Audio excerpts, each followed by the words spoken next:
ভালোবাসার বাংলাদেশ। ভালোবাসার বাংলাদেশ। সবাইকে স্বাগত ভালোবাসার বাংলাদেশ। আপনারা শুনছেন ঢাকা FM 90.4 এক নেশন এক স্টেশন। ভালোবাসার বাংলাদেশ ঢাকা FM 90.4 এক নেশন এক স্টেশন। ভালোবাসার বাংলাদেশের স্টুডিওতে আমি ডেকে নিচ্ছি গুরুকে, আমাদের ভালোবাসার গুরু হিতেশামকে। স্বাগত গুরু, কেমন আছেন? Thank you, better, perfect.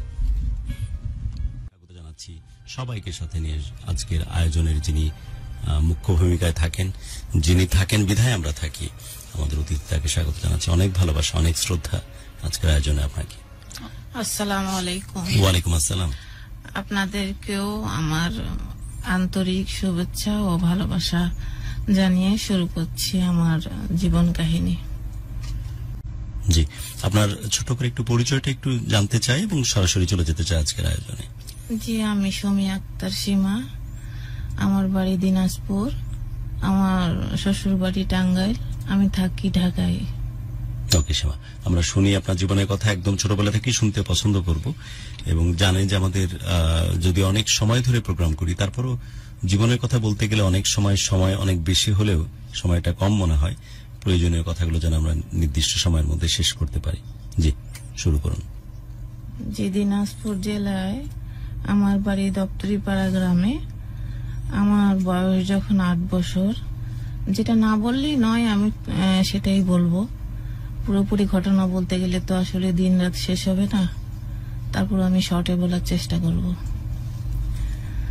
আমার বয়স যখন 8 বছর, আমি ছোটবেলা থেকেই আমার বাবাকে দেখেছি এবং উনি খুব ভালো মানুষ ছিল, আমাদেরকে অনেক ভালোবাসতো।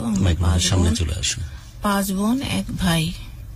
তো আমার ভাইটা ছোট, আমি 4 নাম্বার বোন। আমার ছোট আরেকটা বোন আছে। তো আমার বাবা ইন্ডিয়ান ব্যবসা করত।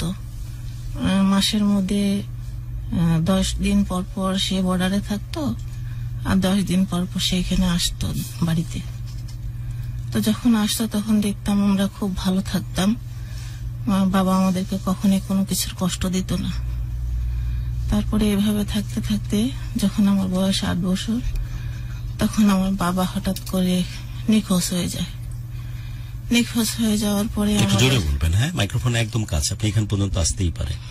আচ্ছা, তো নিখোঁজ হয়ে যায়। নিখোঁজ হয়ে যাওয়ার পরে আমাদের জীবনে একটা সময় আমাদের বাসায় অনেক মানুষ কাজ করত, বা আমরা অনেক বিলাসিতা জীবন যাপন কাটাইছি, কষ্ট কি জিনিস বুঝিনি।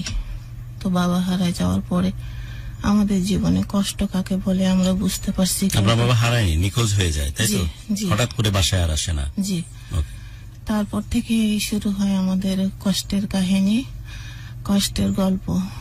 তো দিনের পর দিন আমার বাবা যা ব্যাংকে টাকা পয়সা রেখে যায় বা অনেক জিনিসপত্র রেখে যায়, সেগুলি দিয়ে আমরা আমার মা কোনো কিছুই করতো না।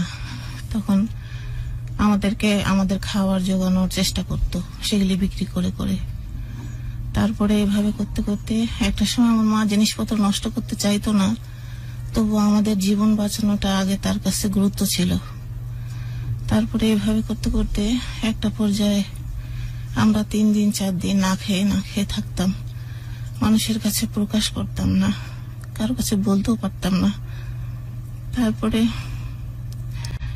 এভাবে করতে করতে আমার ছোট বোনটা একদিন 3 দিন না খাওয়ার পরে আমরা প্রতিবেশীর কাছ থেকে রাত্রে 3টা বাজে আমার বোনের পেটের ব্যথা করে, ক্ষুধার জ্বালায়।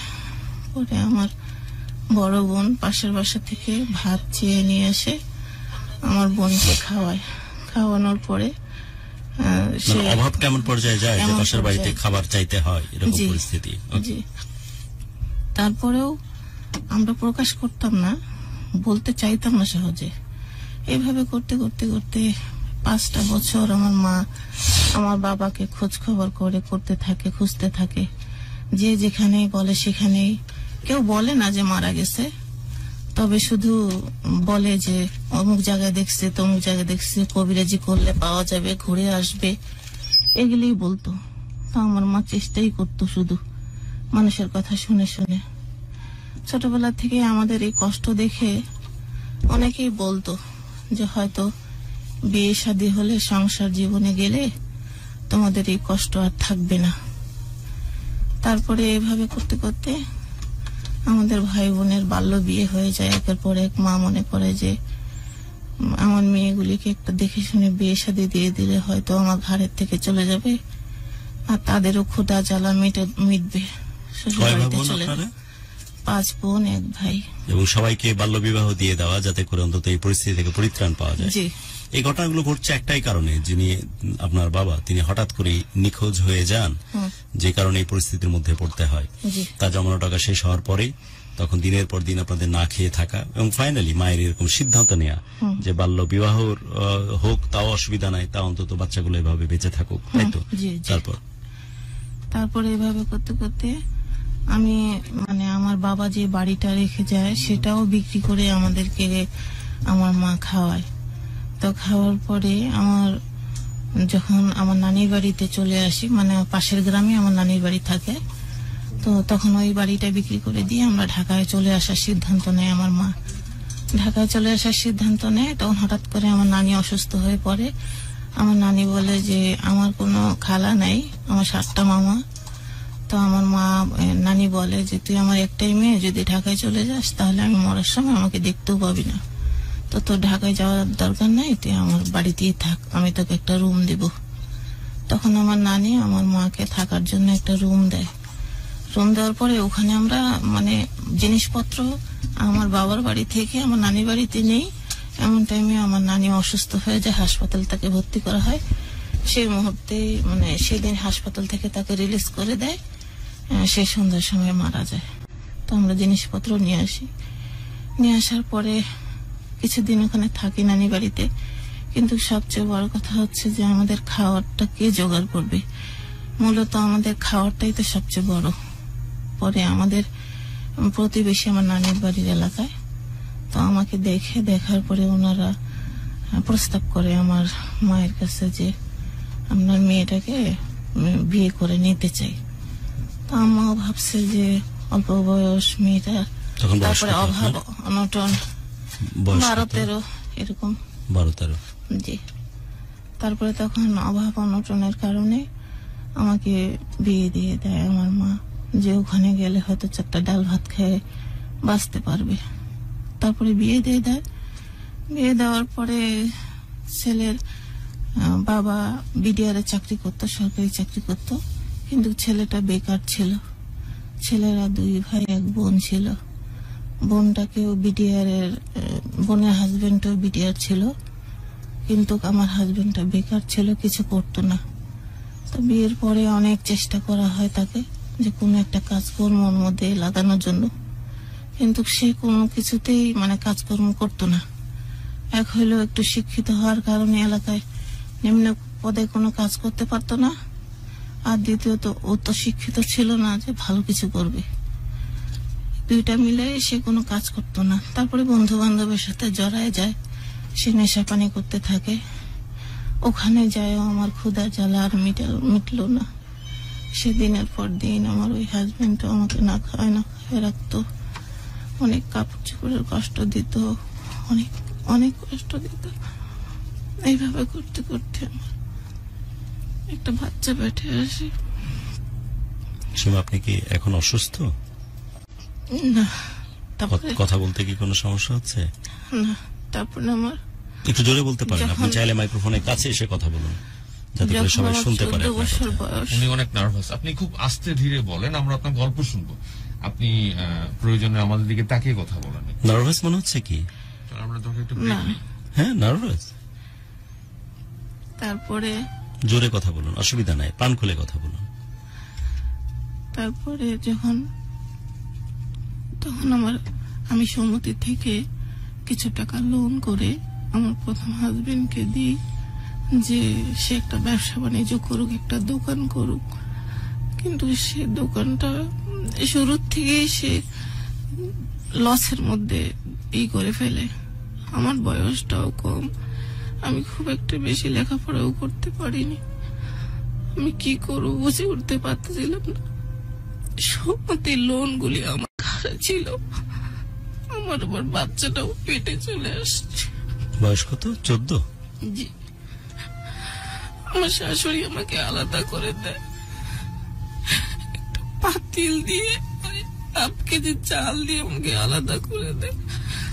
আমি তখন সম্মতির লোন কিভাবে টানবো বুঝে উঠতে পারতেছিলাম না।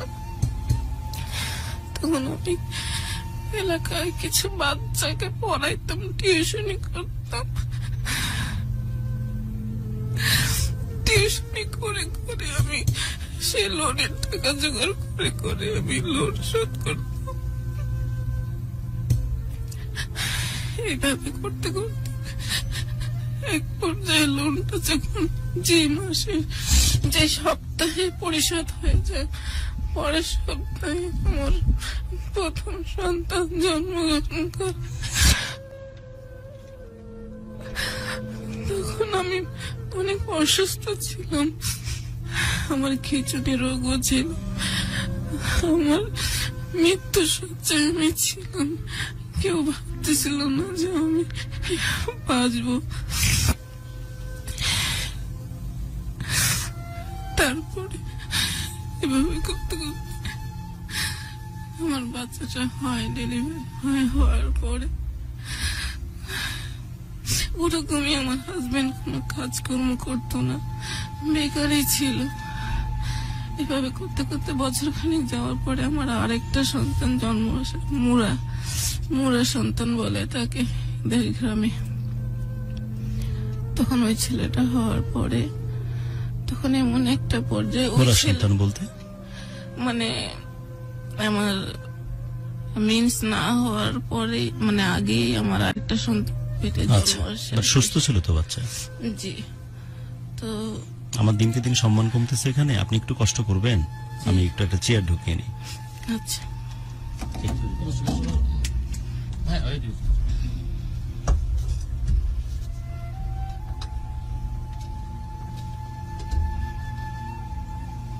জি জি, আপনার দ্বিতীয় সন্তান হলো বছর খানিকের মধ্যে? হ্যাঁ, 15 বছর বয়স। তখন বয়স আপনার মাত্র 15 বছর? হ্যাঁ, 2 সন্তানের মা হয়ে গেলাম আমি 15 বছর বয়স। কিন্তু অভাব অনটন, আমার হাজবেন্ডটা কিছু তো করতোই না। আমি যদি তাকে খাবারের কথা বলতাম বা কোনো কিছু বলতাম, সে আমাকে অনেক মারধর করত, খুব মারতো আমাকে। এভাবে করতে করতে প্রতিবেশীরা আমাকে বলতো, তুই এখানে থাকলে মায়ের খেতে খেতে মরে যাবি, তুই এখান থেকে ঢাকায় চলে যা। ঢাকায় যদি দুজনে মিলে কিছু করতে পারিস তবু বাচ্চাগুলিকে মানুষ করতে পারবি।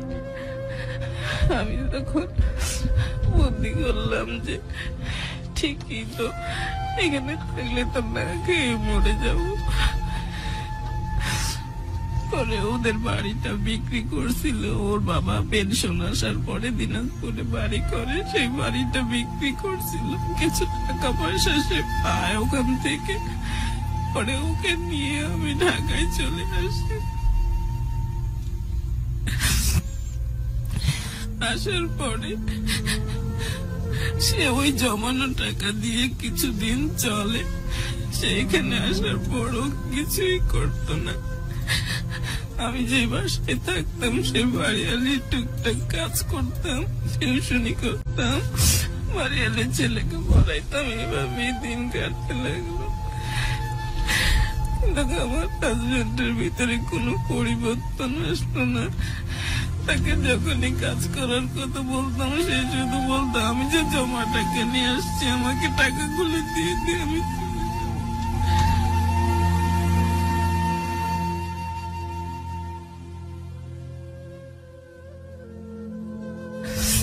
এইভাবে থাকতে থাকতে আমি তখন সিদ্ধান্ত নিলাম যে আমি আর এভাবে থাকতে পারবো না, আমাকে একটা কিছু করতে হবে। আপনার হাজবেন্ডের সমস্যা ছিল একটাই, যে সে কোনোভাবে কোনো কাজের মধ্যে আসতে চায় না, তাই তো? না, তারপরে সে এইভাবে করতে করতে সে নেশার সাথে জড়িত হয়। নেশা করতো, হ্যাঁ নেশা করতো, কোনো কাজকর্ম তো করতোই না। এইভাবে করতে করতে আমার বাচ্চাগুলি একটু বড়, তখন ছোট ছেলেটা 1.5 বছর বয়স হলো। আমি চাকরিও করার সিদ্ধান্ত নিলাম যে আমি চাকরি করব। এইভাবে করে আর দিন কাটতেছে না, বাসা ভাড়াও জমে যাচ্ছে। পরে 4 মাসের বাসা ভাড়া জমে যায়। তখন আমি একটা গার্মেন্টস চাকরি নিই সোয়েটার ফ্যাক্টরিতে।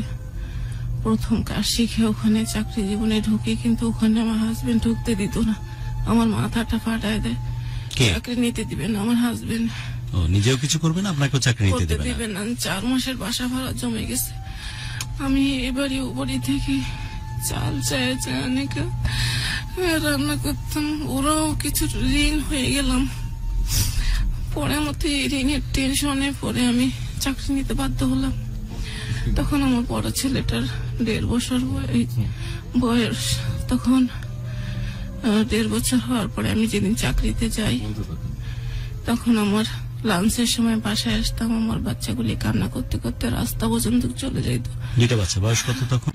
তখন একটা 3.5 বছর, 1.5 বছর ছোটটা, আর ওটার 1 বছরের বড় হচ্ছে। আমরা একটা ছোট বিরতি নিতে হচ্ছে, ছোট বিরতি নিয়ে আবারও ফিরে আসছি।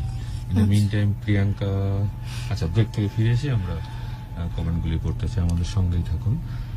ছোট্ট বিরতি নিয়ে আবারও ফিরে আসছি। ভালোবাসার বাংলাদেশ, আপনারা শুনছেন ঢাকা FM 90.4 এক নেশন এক স্টেশন। যে এরকম একটা পরিস্থিতি, আপনি চাকরি নিলেন, আপনার মাত্র 1.5 বছর বয়সী বাচ্চা, রাইট? আর একটা 2.5 বছর নাকি 3.5? জি, 2.5 বছর। 2.5 বছর। ওরা দৌড় দিয়ে গিয়ে আসতো যে মা কখন ফিরে আসবে, যখন লাঞ্চের সময় আপনি বাসায় ফিরতেন। তো আপনি এত ছোট বাচ্চাকে রেখে আপনাকে বাধ্যতামূলক ভাবে জব করতে হতো। নিঃসন্দেহে আপনার যেখানে জব করতেন সেখানে মন টিকার কথা না, কারণ 2টা একদম মাসুম বাচ্চাকে আপনি রেখে এসেছেন, যে তাদের খাবারের কি অবস্থা, বাকি কোনো কিছুর কোন রকমের কোনো ঠিকানা নাই। আর তার বাবার যে গল্প বলছিলেন, সে প্রথম দিন থেকে বিয়ের আপনি এত বছরে কোনোভাবেই তাকে দেখেননি যে কোনো কাজের মধ্যে যেতে, এবং সে অ্যাডিকশনের মধ্যে জড়িত, নেশার মধ্যে জড়িত। জি, তারপরে এভাবে করতে করতে আমি একটা সময় সিদ্ধান্ত নিলাম যে আর আমি এভাবে করে থাকতে পারবো না। বিয়ের কত বছর পর?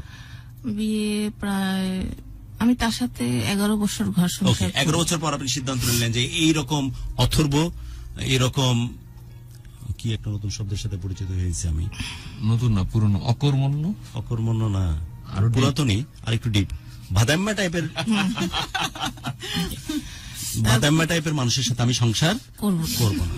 তারপরে আমি যখন আমার ছেলে মেয়েগুলি লেখাপড়ার সময় হয়ে গেল, 5 বছর বয়স হয়ে গেল, তখন ভাবলাম যে এইভাবে তো বাচ্চাদেরকে কে স্কুলে নিয়ে যাবে, কে নিয়ে আসবে। তখন আমি সিদ্ধান্ত নিলাম ও দাদির কাছে রাখার। তো বাচ্চাগুলিকে ও দাদির কাছে রাখতাম। আর ওকে কোনো কাজ করার কথা বললেও বলতো যে বাচ্চাদের জন্য কাজ করতে পারি না, বাচ্চাদেরকে কে রাখবে, এই কথা বলে বলে সে বাহানা প্রথম দিন থেকে কখনোই তো কাজের মধ্যে ঢোকেনি। ওকে, তারপরে আমি বাধ্য হয়ে আমাদের অনুষ্ঠানের সময় কিন্তু শেষ হয়ে যাচ্ছে, আপনি আর কোনো গল্প থাকলে সেখানে যাইতেই পারেন। তারপরে দিয়ে দেওয়ার পরে এভাবে আমি চাকরি করতে থাকি। তারপরে আমার ওই হাজবেন্ড আমাকে, মানে আমি তার কাছ থেকে সরে যাওয়ার পরেও সে আমাকে খুব ডিস্টার্ব করতো, বাসা ভাড়া জমায় রাখতো, সেই টাকাগুলির জন্য আসে আমাকে মানে অত্যাচার করতো। আমি যেখানে থাকতাম সেখানে আমার মান সম্মান রাখতো না। এভাবে অশান্তি করার পরে আমি একটা সময় সিদ্ধান্ত নিই যে আমি দেশের বাইরে চলে যাব। আর একটা কথা, আপনি দেখতে শুনতে কিন্তু মাশাআল্লাহ বেশ সুন্দর। তো যেখানে কাজ করতেন আশপাশে যারা লোকজন, তারা আপনার দিকে বিভিন্ন রকমের আগ্রহ দেখাতো কি? তা তো অবশ্যই দেখাতো, কিন্তু আপনি আবার করোনার কারণে নাক বন্ধ করে নাই তো? আমারও একটু সর্দি লাগছে, কিন্তু ঠান্ডা জনিত সর্দি, এটা করোনা না, আমি প্রিটি শিওর, কারণ গন্ধ আছে। যেমন ওই যে ইসে কোবরা পারফিউম দিয়েছে আমার প্রডিউসার। একদমই আমি সাপ ভয় পাই, আর কোবরা পারফিউম প্রিয়াঙ্কা হতে পারে। আমি মোটা কোনো কোবরা, হয়তো প্রিয়াঙ্কা কাছে ওটাই হতে পারে, কিন্তু লোকে আবার খারাপ না বুঝে যে মেয়ে মানুষের পারফিউমে গন্ধ নিচ্ছে। আমি সিকের পারফিউম দিয়ে আসছি, সিকের পারফিউমে গন্ধ পাচ্ছে। এত ব্র্যান্ডিং করা যাচ্ছে না। তো সেটাই বলতেছি যে আপনি ভয় পেয়ে না, আপনার যদি কোন রকমের কনফিউশন না থাকে, কথা বলতে যদি অসুবিধা হয় মাস্কের কারণে, আপনি চাইলে খুলতে পারেন। বাট আমি অফ এয়ারে আপনাকে দেখেছি, অসম্ভব ভালো দেখতে আপনি। সো এইরকম একজন মানুষ যারা সিঙ্গেল মাদার, তাদের প্রশ্নে মানুষের খুব আগ্রহ দেখা যায় আশপাশে। তো এরকম দেখতেন কি আপনার যারা যেখানে কাজ করতেন সেখানে? দেখলেও আসলে আমি সবসময় আগ্রহ দেখাতাম যে আমার বাচ্চাগুলিকে কিভাবে মানুষ, কারণ আমরা বাংলাদেশের পার্সপেক্টিভে যে হাইট, যে লুক এবং যে কমপ্লেকশন, এখানে খুব স্বাভাবিক যে মানুষের আগ্রহগুলো দেখাবে, এটা দেখতেন প্রায়, তাই তো? আসলে পারিবারিক দিক থেকে আমি এতটাই মানে অশান্তিতে ছিলাম, এদিকে ফোকাস যে আমার অন্যদিকে তাকানোর মতো কোনো মন মানসিকতা ছিল না। জি, তারপর তারপরে আমি সিদ্ধান্ত নিলাম যে আমি এভাবে করে এই অকর্মঠ লোকের সাথে আমি আর থাকবো না। যেহেতু বাচ্চাদের ভরণ পোষণ সবকিছু আমাকে বহন করতে হয়, আমি চলে যাব। তখন আমি আলাদা থাকা শুরু করি।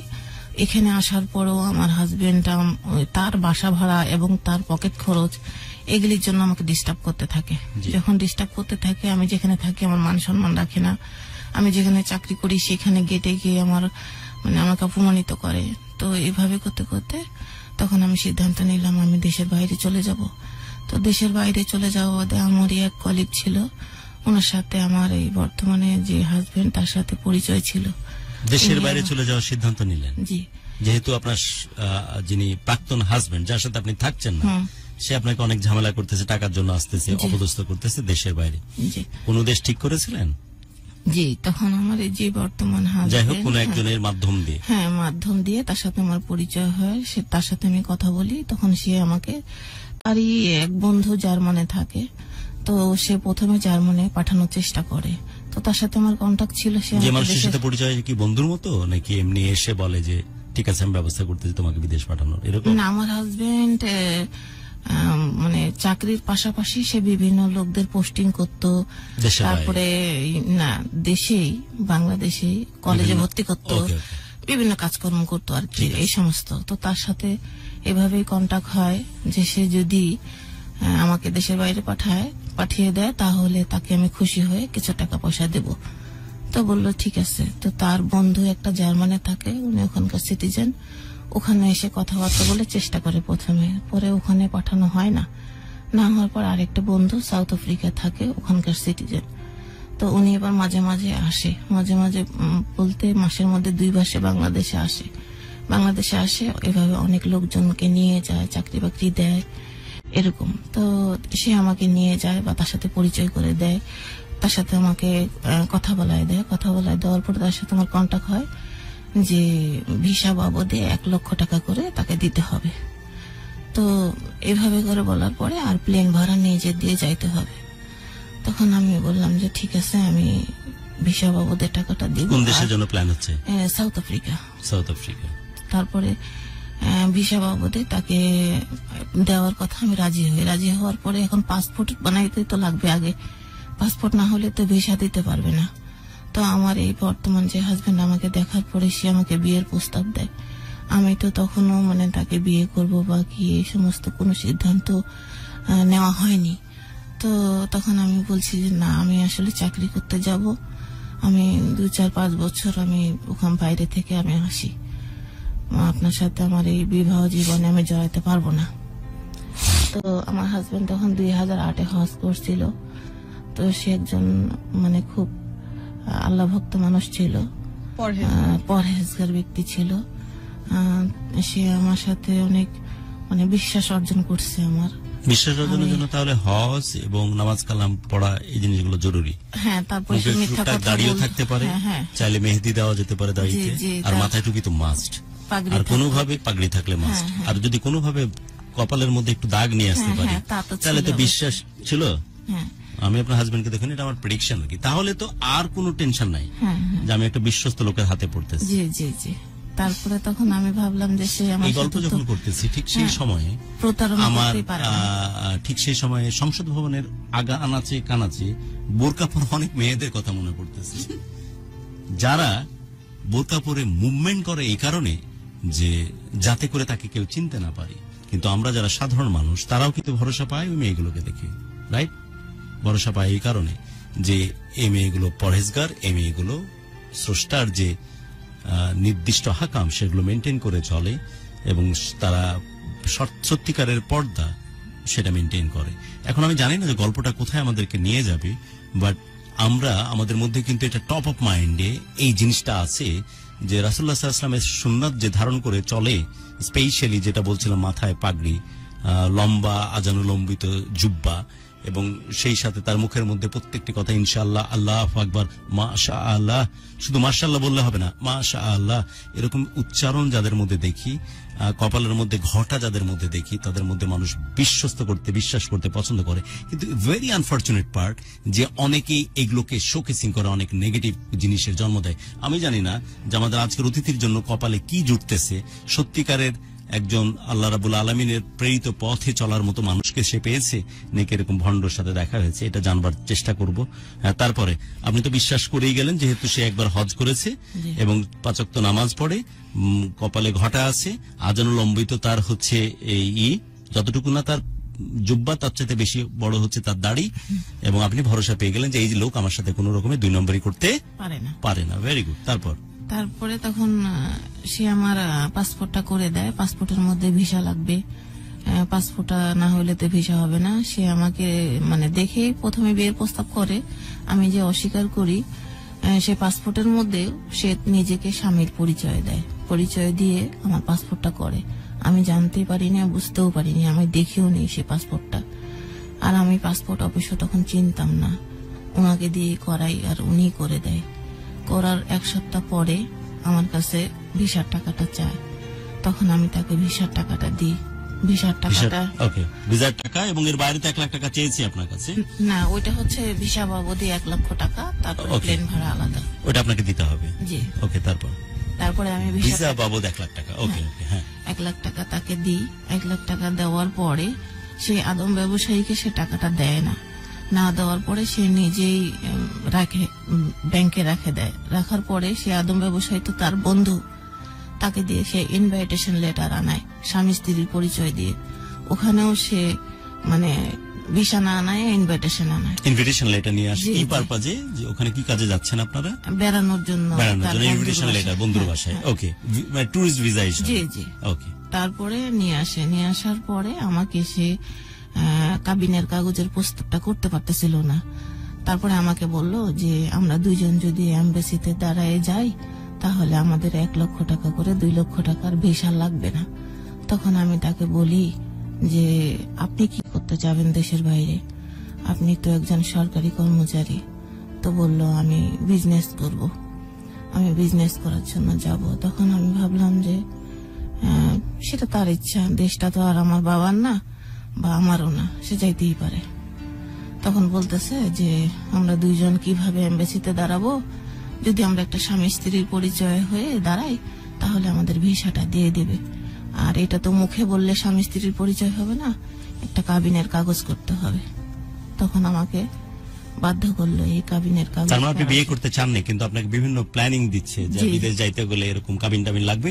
ফাইনালি আপনি বিয়ের এই কাগজপত্র তৈরি করলেন, তাই তো? জি।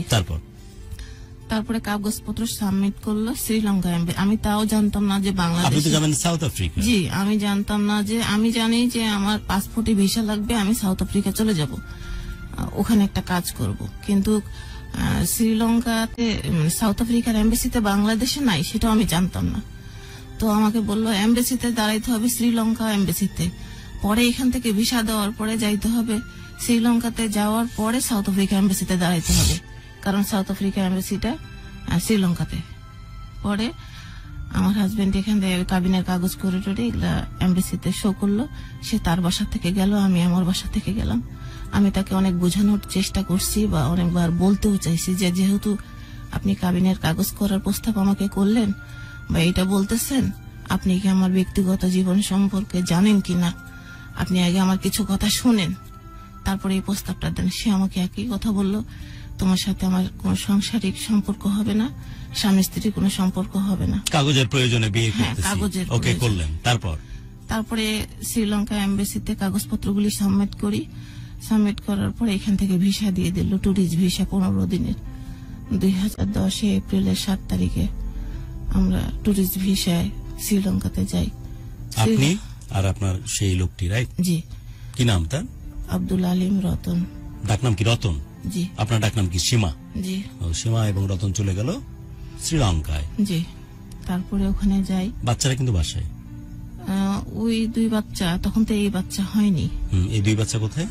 মানে আগের যে আমার আপনার প্রথম স্বামীর ঘরে 2 বাচ্চা? শাশুড়ির কাছে। একজনের বয়স তখন 10 বছর বা 9 বছরের। 9 বছর। আরেকজনের বয়স 10 বছর এরকম। 9 বছর। হ্যাঁ। আরেকজনের বয়স 2 জনেরই 9 বা 10 এরকম। না, তা হতে পারে না। একবার বলেছিলেন 3.5 বছর আর 1.5 বছর। না, সেটা তো তখন দাদির কাছে রাখলাম, রাখার পরে আমি আলাদা থাকতাম। তার কারণে তো বয়সের পার্থক্য কমে যাবে না?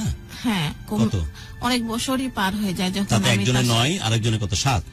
না 8 এরও বেশি, 9 না 9 10, একজন 9 একজন 10 বছর হ্যাঁ, এরকম। ওকে, আপনি চলে গেলেন ওদেরকে দাদির কাছে রেখে চলে গেলেন শ্রীলঙ্কা। জি, তখন আমি Okay. যাওয়ার সময় 6 মাসের তাদের খাওয়া খরচ দিয়ে গেলাম, যে যদি ওখানে চাকরি করতে আমার বেতন পাইতে দেরি হয় বা চাকরিটা গুছাইতে দেরি হয়। সেমা সত্যি কথা বলবেন, শ্রীলঙ্কা যখন এয়ারপোর্ট ল্যান্ড করলো, রাইট, প্রথম প্লেনে উঠলেন, ফিল কেমন ছিল? Exciting, right? নতুন একটা দেশে যাচ্ছেন। জি, আমি জানতাম যে সাউথ আফ্রিকা যাব, ওখানে যাই তো একটা ভয় ভয়ও ছিল মনের ভিতরে যে নতুন একটা দেশে যাব, কি হবে জানি না, ভিসা পাবো কি পাবো না। এটা ফাইনালি তো ভয় আপনি ছিল। পেলেন, আপনি টুরিস্ট ভিসাতে শ্রীলঙ্কা যাচ্ছেন। হ্যাঁ। তো শ্রীলঙ্কার সম্বন্ধে আপনি তো থ্রিল, হ্যাঁ। প্রথম প্লেনে উঠতেছেন, কোন এয়ারক্রাফটে উঠছিলেন মনে আছে? না, মনে নেই। আচ্ছা, যাই হোক, প্লেনে বসলেন, নতুন নতুন পরিবেশ, আপনার মধ্যে কি এক্সাইটমেন্ট কাজ করছিল না? জীবনে তো কখনো এই ধরনের এক্সপিরিয়েন্স হয়নি, জীবনে তো শুধু হয়নি। কষ্টই পেয়েছেন, খাওয়ার কষ্ট পেয়েছেন। এই প্রথম প্লেনে উঠলেন, অনেক সুন্দরী মেয়েরা এসে এসে হয়তো বিভিন্ন খাবার অফার করতেছে, প্লেনে বসছেন, ভিতরে কিন্তু এক্সাইটমেন্ট না যে নতুন একটা দেশে যাচ্ছেন, কেমন লাগতেছে, এরকম কিছু? হ্যাঁ, লাগতেছিল। তারপর আপনি ফাইনালি শ্রীলঙ্কায় নামলেন। জি, শ্রীলঙ্কা কিন্তু দ্বীপ বেষ্টিত একটি দেশ। জি। যখন ওই দ্বীপপুঞ্জের কাছে গেলেন, অদ্ভুত সুন্দর দেশ, জি। এবং ওদের জায়গা বাঁকা মেঠো ওই পথ, যার মধ্য দিয়ে ওই দ্বীপপুঞ্জগুলো আশপাশে দারুণ ভাবে পরিবেষ্টিত। জি। তো ওই এনভায়রনমেন্টটা কেমন লাগতেছিল, ফিলটা কেমন ছিল? হ্যাঁ, জায়গাটা খুব ভালো ছিল, মানে পরিবেশটাও- একদম আপনার কাছে মনে হচ্ছে যে আপনি আপনার শৈশব ফিরে পেয়েছেন। হ্যাঁ, খুব ভালো লাগছিল ওখানে, কিন্তু হ্যাঁ। হচ্ছে তারপরেও মনের ভিতরে যে টেনশনটা কাজ করছিল যে যে এরপরে কি হবে? আসলে এরপরে কি হবে। কিন্তু আপনি এনজয় করতেছিলেন। হ্যাঁ, তারপরে তো না, ওই সময়টা কি ওই যে মানুষটা পাশে ছিল, যে অনেক লম্বা পাঞ্জাবি, মুখে দাঁড়িয়ে এবং কপালে ঘটা নামাজে, তো এই মানুষটা হাতটা ধরতেছিলেন আবেগে যে না family নিয়ে না এসেছে? আমি আসলে তাকে ওইভাবে মেনে নিতে পারছিলাম না। তখনও মেনে নিতে পারছেন না, কিন্তু আপনি আপনার মতো করে এনভায়রনমেন্ট গুলো এনজয় করতেছেন, তাই কি? জি, তারপরে আমি কাগজপত্র ওখানে সাবমিট করার সপ্তাহখানেক পরে সে আমাকে নিয়ে সংসার করবার জন্য খুব মানে প্রেসার করে। এক সপ্তাহ আমার উপর। পরে? হ্যাঁ, ওই এক সপ্তাহ কিভাবে ছিলেন? একসাথে তো ছিলেন, একসাথেই ছিলাম, একই কিন্তু- ঘরে ছিলেন, হ্যাঁ, বাট জি, একটা দাগ দেওয়া ছিল জি। যে তুমি এই দাগের বাইরে থাকবে, আমি এই দাগের ভিতরে থাকবো, জি, এরকম। জি। একই রুমে? হ্যাঁ, তারপরে সে আমার হাতে পায়ে ধরে কান্নাকাটি আমাকে সত্যি সত্যি সে কোনো বিয়ে এক রাতে? করছে। হ্যাঁ, সে আমাকে নিয়ে বলেন সংসার বলেন, করতে যান চায়। সীমা, ওই গল্পে যান। কোন এক রাতে হঠাৎ পা ধরে কান্নাকাটি করতেছে? জি, যে সে আমাকে নিয়ে সংসার করতে চায়, আমাকে দেখি তার ভালো লাগছে। আপনি ভালো লাগার মতো অনেক সুন্দরী আপনি, আমি অফেয়ারে দেখেছি আপনাকে। জি, তারপরে সে 7 দিন একটা হোটেলে আছেন, রাইট? জি। ওখানে কি কাছাকাছি ছিল, মানে কক্সবাজার জি, আমার জি, পছন্দ জি, ছিল? সমুদ্র সৈকত ছিল। সমুদ্রের আওয়াজ শোনা যেত। ওদের তো বেশিরভাগই হচ্ছে পাতার কুটির টাইপের বাসা, এরকম একটা বাসাতে ছিলেন কি? না না না, তাহলে কি ভিলা টাইপ? এই কলম্বো 2 এ ছিলাম। বাবা, খুব ক্লাসি জায়গায় ছিলেন। ওকে, ওখানে যে আশপাশে এনভায়রনমেন্ট, বৃষ্টি হচ্ছে, বৃষ্টি কি হয়েছিল এই সময়? না, আমি 16 মাসে শুধু একটা আমাদের আচ্ছা, যেমন বৃষ্টি পাননি, কিন্তু মাঝে যে সমুদ্র, সে আওয়াজ, সে ফিল জি, পাচ্ছেন, জি, রাইট? জি, জি। রাতে কোনো এক রাতে সে আপনাকে হাত পা ধরে কান্নাকাটি শুরু করছে হ্যাঁ। যে এই গ্যাপ আমার আর সহ্য হচ্ছে না, তুমি আমার ঘরে বউ হিসাবে আসো যাতে করে আমি পরিপূর্ণভাবে তোমাকে পাই, তাই তো? জি। তারপরে সে আমাকে সংসার জীবনে আসতে বাধ্য করে, তখন আমি তাকে আমার প্রথম কয়দিনের বিয়ে- মাথায় এটা? এটা হচ্ছে 1 সপ্তাহ পরে। বাকি 6 দিন তো একই রুমে আছেন, জি। একই বিছানায় আছেন, কিন্তু একই বিছানা না, বেড পাশাপাশি ছিল, বিছানা, হ্যাঁ। বাট 7 দিনের মাথায় গিয়ে সে তখন এই কান্নাকাটি শুরু করলো, আকাশ বাতাস প্রতিজ্ঞা রেখে আপনাকে বিয়ে করার জন্য ফাইনালি চেপে ধরলো, এবং আপনি রাজি হয়ে গেলেন, জি। এবং আপনি ওর সাথে ভেসে গেলেন। না, আমি তখন বললাম আমার আগের 2 সন্তানের কথা বললাম, আমার হাজবেন্ডের সাথে ডিভোর্স হয়নি এটা বললাম যে আপনি যে কাবিনের কাগজ করার কথা আমাকে প্রস্তাব করলেন, আমার তো এই সমস্যাগুলি আছে, আপনি তো, তখন আমি বলতে চাইলাম আপনি তো শুনতে চাননি। বললো যে আচ্ছা, এটা কোনো ব্যাপার না, আমি এই সমস্যা দেখব। তো এই কথাই বললো যে ওই বাচ্চাদেরও দেখবে সে কথা দিল আমাকে। তো কথা দেওয়ার পরে আমার তো আসলে কিছু করণীয় ছিল না। দেন ফাইনাল আপনি রাজি হলেন, দেন বৈবাহিক সম্পর্কে জড়িয়ে পড়লেন, জি, সংসার শুরু হলো, জি, স্বামী স্ত্রীর মতো করে আপনার জীবনযাপন করা শুরু করলেন। করতে করতে আসলে আমাদের দেশে যেমন ডিসেম্বর জানুয়ারি একটা ছুটির মাস, আর শ্রীলঙ্কাতেও এপ্রিল হচ্ছে একটা ছুটির মাস। আমরাও যাই কাগজপত্র জমা দেওয়ার পরপরই এমন একটা পরিবেশ হলো, মানে বন্ধ বন্ধ বন্ধ, অফিস বন্ধ সব সময়, 1 সপ্তাহ পর একদিন খুলে, এরকম। এভাবে করতে করতে 4 মাস পার হয়ে গেল, ভিসার খবর জানতে পারলাম না। 4 মাস পরে আমার এই বড় ছেলে পেটে চলে আসে। তখন আমার এই ছেলেও প্রায় 4 মাসই পেটে। তারপরে জানতে পারি যে সাউথ আফ্রিকার ভিসা দিবে না। যখন আমি জানতে পারি যে সাউথ আফ্রিকার ভিসা দিবে না, তখন আমার হাজবেন্ড আর বাংলাদেশে আসবে না। সে তো বহির বাংলাদেশ ছুটি নিয়ে 1 মাসের ছুটিতে ট্যুরিস্ট ভিসায় গেছে। কিন্তু সে ওখানে যাওয়ার পরে যখন দেখছে ভিসা এক্সটেনশন করতে হচ্ছে, সে মিথ্যা মেডিকেল সার্টিফিকেট করে পাঠায় তার অফিসে যে সে ওই দেশে যাওয়ার পরে অসুস্থ হয়ে গেছে। সময় একটা সত্যি কথা বলবেন, এই যে 4 মাস তার দ্বিতীয় স্বামীর ঘরে আপনার বাচ্চার কথা বলছেন, এই 4 মাস তো আপনি আপনার জীবনটাকে দারুণভাবে বেঁচেছেন, এটা তো সত্য না? আসলে সেইভাবে হয়নি। বলতে মনের ভিতরে তো অনেক ভিসা পাওয়ার চেষ্টা, চিন্তা, হ্যাঁ, বাচ্চাদের চিন্তা, যাকে রেখে এসেছে 9 বছর 10 বছর, ওদের টেনশন ছিল, আবার কাজের টেনশন ছিল। কি করব, ছোটবেলা থেকে তো যুদ্ধ করেই জীবনটাকে পার করছি। আর আসলে তাকে আমি স্বামী হিসেবে গ্রহণ করতে পারতাম না মন থেকে। আসলে আমি একটা ফাঁদে পড়ে গেছিলাম। কিন্তু যখন আমার এই সন্তান পেটে আসে, তখন আমি তাকে স্বামী হিসেবে গ্রহণ করি মন থেকে, যে আল্লাহ আমি তো এটা চাইনি, আমি চাইলাম কি আর তুমি করলা কি? কে করলো? আল্লাহ। আল্লাহই তো করলো, আমি তো এটা চাইনি। কিন্তু আমার হাজবেন্ড যা চাইলো সেটাই সে, তার উদ্দেশ্যটাকেই সে সাকসেস করলো। আমার কিচ্ছু করণীয় ছিল না। আমি দেশেও না, যে দেশে যাওয়ার জন্য আমি রওনা হইলাম সে দেশেও যাইতে পারলাম না। তারপরে ভিসার খবর জানার পরে আমার হাজবেন্ড আর দেশে ফিরে আসে না। দেশে না ফিরে আসলে ওখানেই থাকবে। ভিসা এক্সটেনশন করে করে 16 মাস থাকলাম। আমার হাজবেন্ড কিছুতেই আসবে না ওই দেশ থেকে। ওই দেশের নিয়মের বাইরে চলে যাচ্ছিল, সে আসতেই চাচ্ছিল না। পরে ওখান থেকে ওকে ক্যাম্পে ধরে নিয়ে যায়। ক্যাম্পে ধরে নিয়ে যাওয়ার পরে ওখানে 22 দিন থাকে ক্যাম্পে। তারপরে আমি অনেক কষ্ট করে আমাদের সাথে প্লেনের টিকিট যিনি বলছিলেন তার জীবনের কথা, একদম আর্লি এজ, যখন তারা 5 বোন 1 ভাই, তাই তো বলছিলেন, তখন তার বাবা, এই মানুষটির গল্প আমি পরবর্তীতে শুনবো, যে কোনো কারণ ছাড়াই হঠাৎ করে হারিয়ে যায়, নিখোঁজ হয়ে যায়। কিছু মানুষ থাকে না, এরাও একটু ভাদাম্মা টাইপেরই হয়, যারা মানুষ হিসেবে জন্ম তো নেয় ঠিকই, কিন্তু বহু মানুষকে জন্ম দেওয়ার পরে তাদের দায়িত্ব নেয়ার প্রয়োজন মনে করে না। আমি জানি না যে তার বাবার ক্ষেত্রে কি ঘটনাটা ঘটেছে, তাই অনেক সময় দায়িত্ব থেকে পালিয়ে যায়। তাদের মনের মধ্যে যে বৈরাগ্যর বসবাস, মাস্তির বসবাস, সেটা সত্যি তারা সহবাস করে এবং এই রেসপন্সিবিলিটি থেকে তারা পালিয়ে যায়। এবং এই বাচ্চা অবস্থাতে এই মেয়েটি এবং তার বোনগুলো সবার কিন্তু নাবালক অবস্থায় বিয়ে হয়। তার যখন বিয়ে হয় তখন বয়স মাত্র 14 বছর। 14 বছর বয়সেই 1 বছরের মধ্যেই একটি সন্তানের সে মা হয় এবং পরবর্তী বছরে আরেকটি সন্তানের জন্ম দেয়। এবং 2 বছর বিয়ে, 2 বছরের মাথায় দুটি সন্তান। তার হাজবেন্ড, তার যে প্রথম স্বামী, সে কোনোভাবেই কোনো কাজের মধ্যে জড়িত ছিল না, সে কোনোভাবেই কোনো কাজের মধ্যে জড়িত থাকতো না। এবং পরবর্তীতে সে সার্ভাইভ করার জন্য, বাঁচার জন্য, বাবা হারিয়ে যাওয়ার পর দিনের পর দিন যেভাবে অভুক্ত অবস্থায় থাকতো, সেই ক্ষুধার যাতনা থেকে বাঁচার জন্য চেষ্টা করেছিল যে প্রথম স্বামীর হাত ধরে সংসারটাকে ঘুরে দাঁড় করিয়ে নেওয়া যায় কিনা, কিন্তু মুক্তি তার কপালে জুটেনি। ফাইনালি পরবর্তীতে ঢাকায় ফিরে আসে। তখন পরবর্তীতে তার স্বামী নেশায় জড়িয়ে যায়। কোন রকমের কাজের মধ্যে প্রথম দিন থেকে শেষ অবধি যে 11 বছর সংসার করেছে, স্বামী কখনোই কোন রকম কোনো খরচ দিয়ে সাহায্য করেনি। বেচারিটা তখন চেষ্টা করে জব করতে, এবং জব করতে গিয়ে তার জব করে তার বাচ্চাদেরকে সার্ভাইভ করার চেষ্টা করছিল। এমন অবস্থায় সেই নেশাখোর প্রথম স্বামী, যার সাথে ডিভোর্স হয়নি, সেই স্বামী বিভিন্নভাবে টাকার জন্য তার প্রতি প্রেশারাইজ করে এবং তাকে বিভিন্নভাবে অন্যায় অত্যাচারের মধ্যে নিয়ে যায়। এখান থেকে বাঁচার জন্য এই মেয়েটি তখন চেষ্টা করে যে সবকিছু গুটিয়ে এখান থেকে যদি দেশের বাড়ি পালিয়ে যেতে পারতাম। তখন এমন একজন মানুষের আহ্বান হয়, যে মানুষটি 5 ওয়াক্ত নামাজ পড়ে, একসময় হজ করেছিল, মাথায় ঘটা আছে, বেশি নামাজ পড়লে কপালে যে ঘটাটা হয় সেইটা, আজানুলম্বিত সেই পাঞ্জাবি এবং অনেক লম্বা তার দাড়ি। তাকে দেখে ভরসা করে, যেহেতু এই মানুষটি কে সঠিক এবং কে বেঠিক সেটি বুঝবার সুযোগ পায়নি, ছোটবেলা থেকে শুধু কষ্টের ভেতর দিয়ে গেছে, ফাইনালি তাকে বিশ্বাস করে যে না, এই মানুষটা আমার সাথে 2 নম্বরই করতে পারে না।